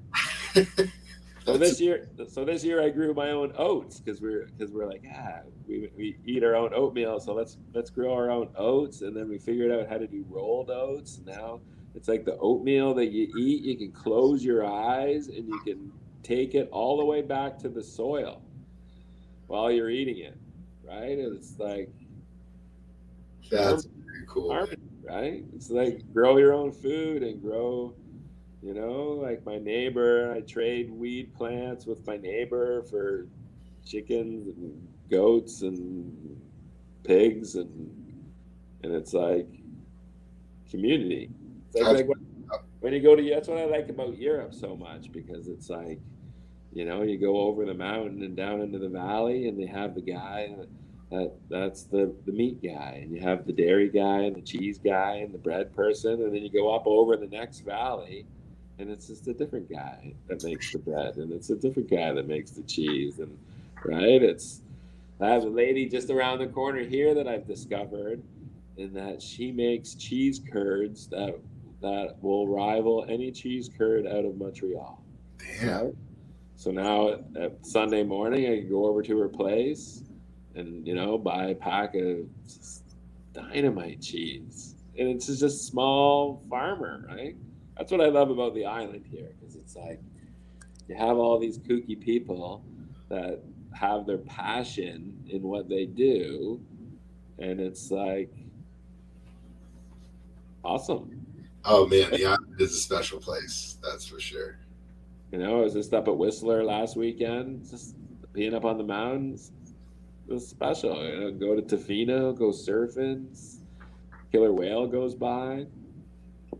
Oh man. Orca, I should say. Orca goes by. Man, it's good times. Well, Matt, I appreciate you coming on, man.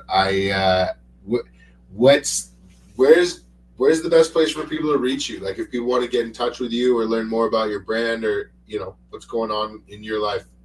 Catch me on Instagram at Great Gardner or Great Gardner Farms, both those accounts. So Great Gardner Farms is more the Canadian, what we're doing in the Canadian side, and Great Gardner is more my daily life and things like that. That's awesome. Catch me on Twitter. I think at Great Gardner _ You catch me on the social club at Great Gardner. Facebook under Matt Barron. That's more. I probably won't accept your friendship on Facebook, so don't go there. Keep it more family and friends than anything. That's dope. I don't go to Facebook too much anymore. Anyway, mostly on Twitter and Instagram. Instagram, 90% of the time. Or you can go to www.greatgardnerfarms.com. You can go to houseofthegreatgardner.com. They're both those websites you can check out for all the genetics that we have and the things that we're working on. And you going to Barcelona? You going to be at Spanibus this year? It's gonna be my first Spanibus, man. I'm nice. Good times. Good times. No, I'm super excited. So I'll definitely catch you there. And thank you again for taking the time.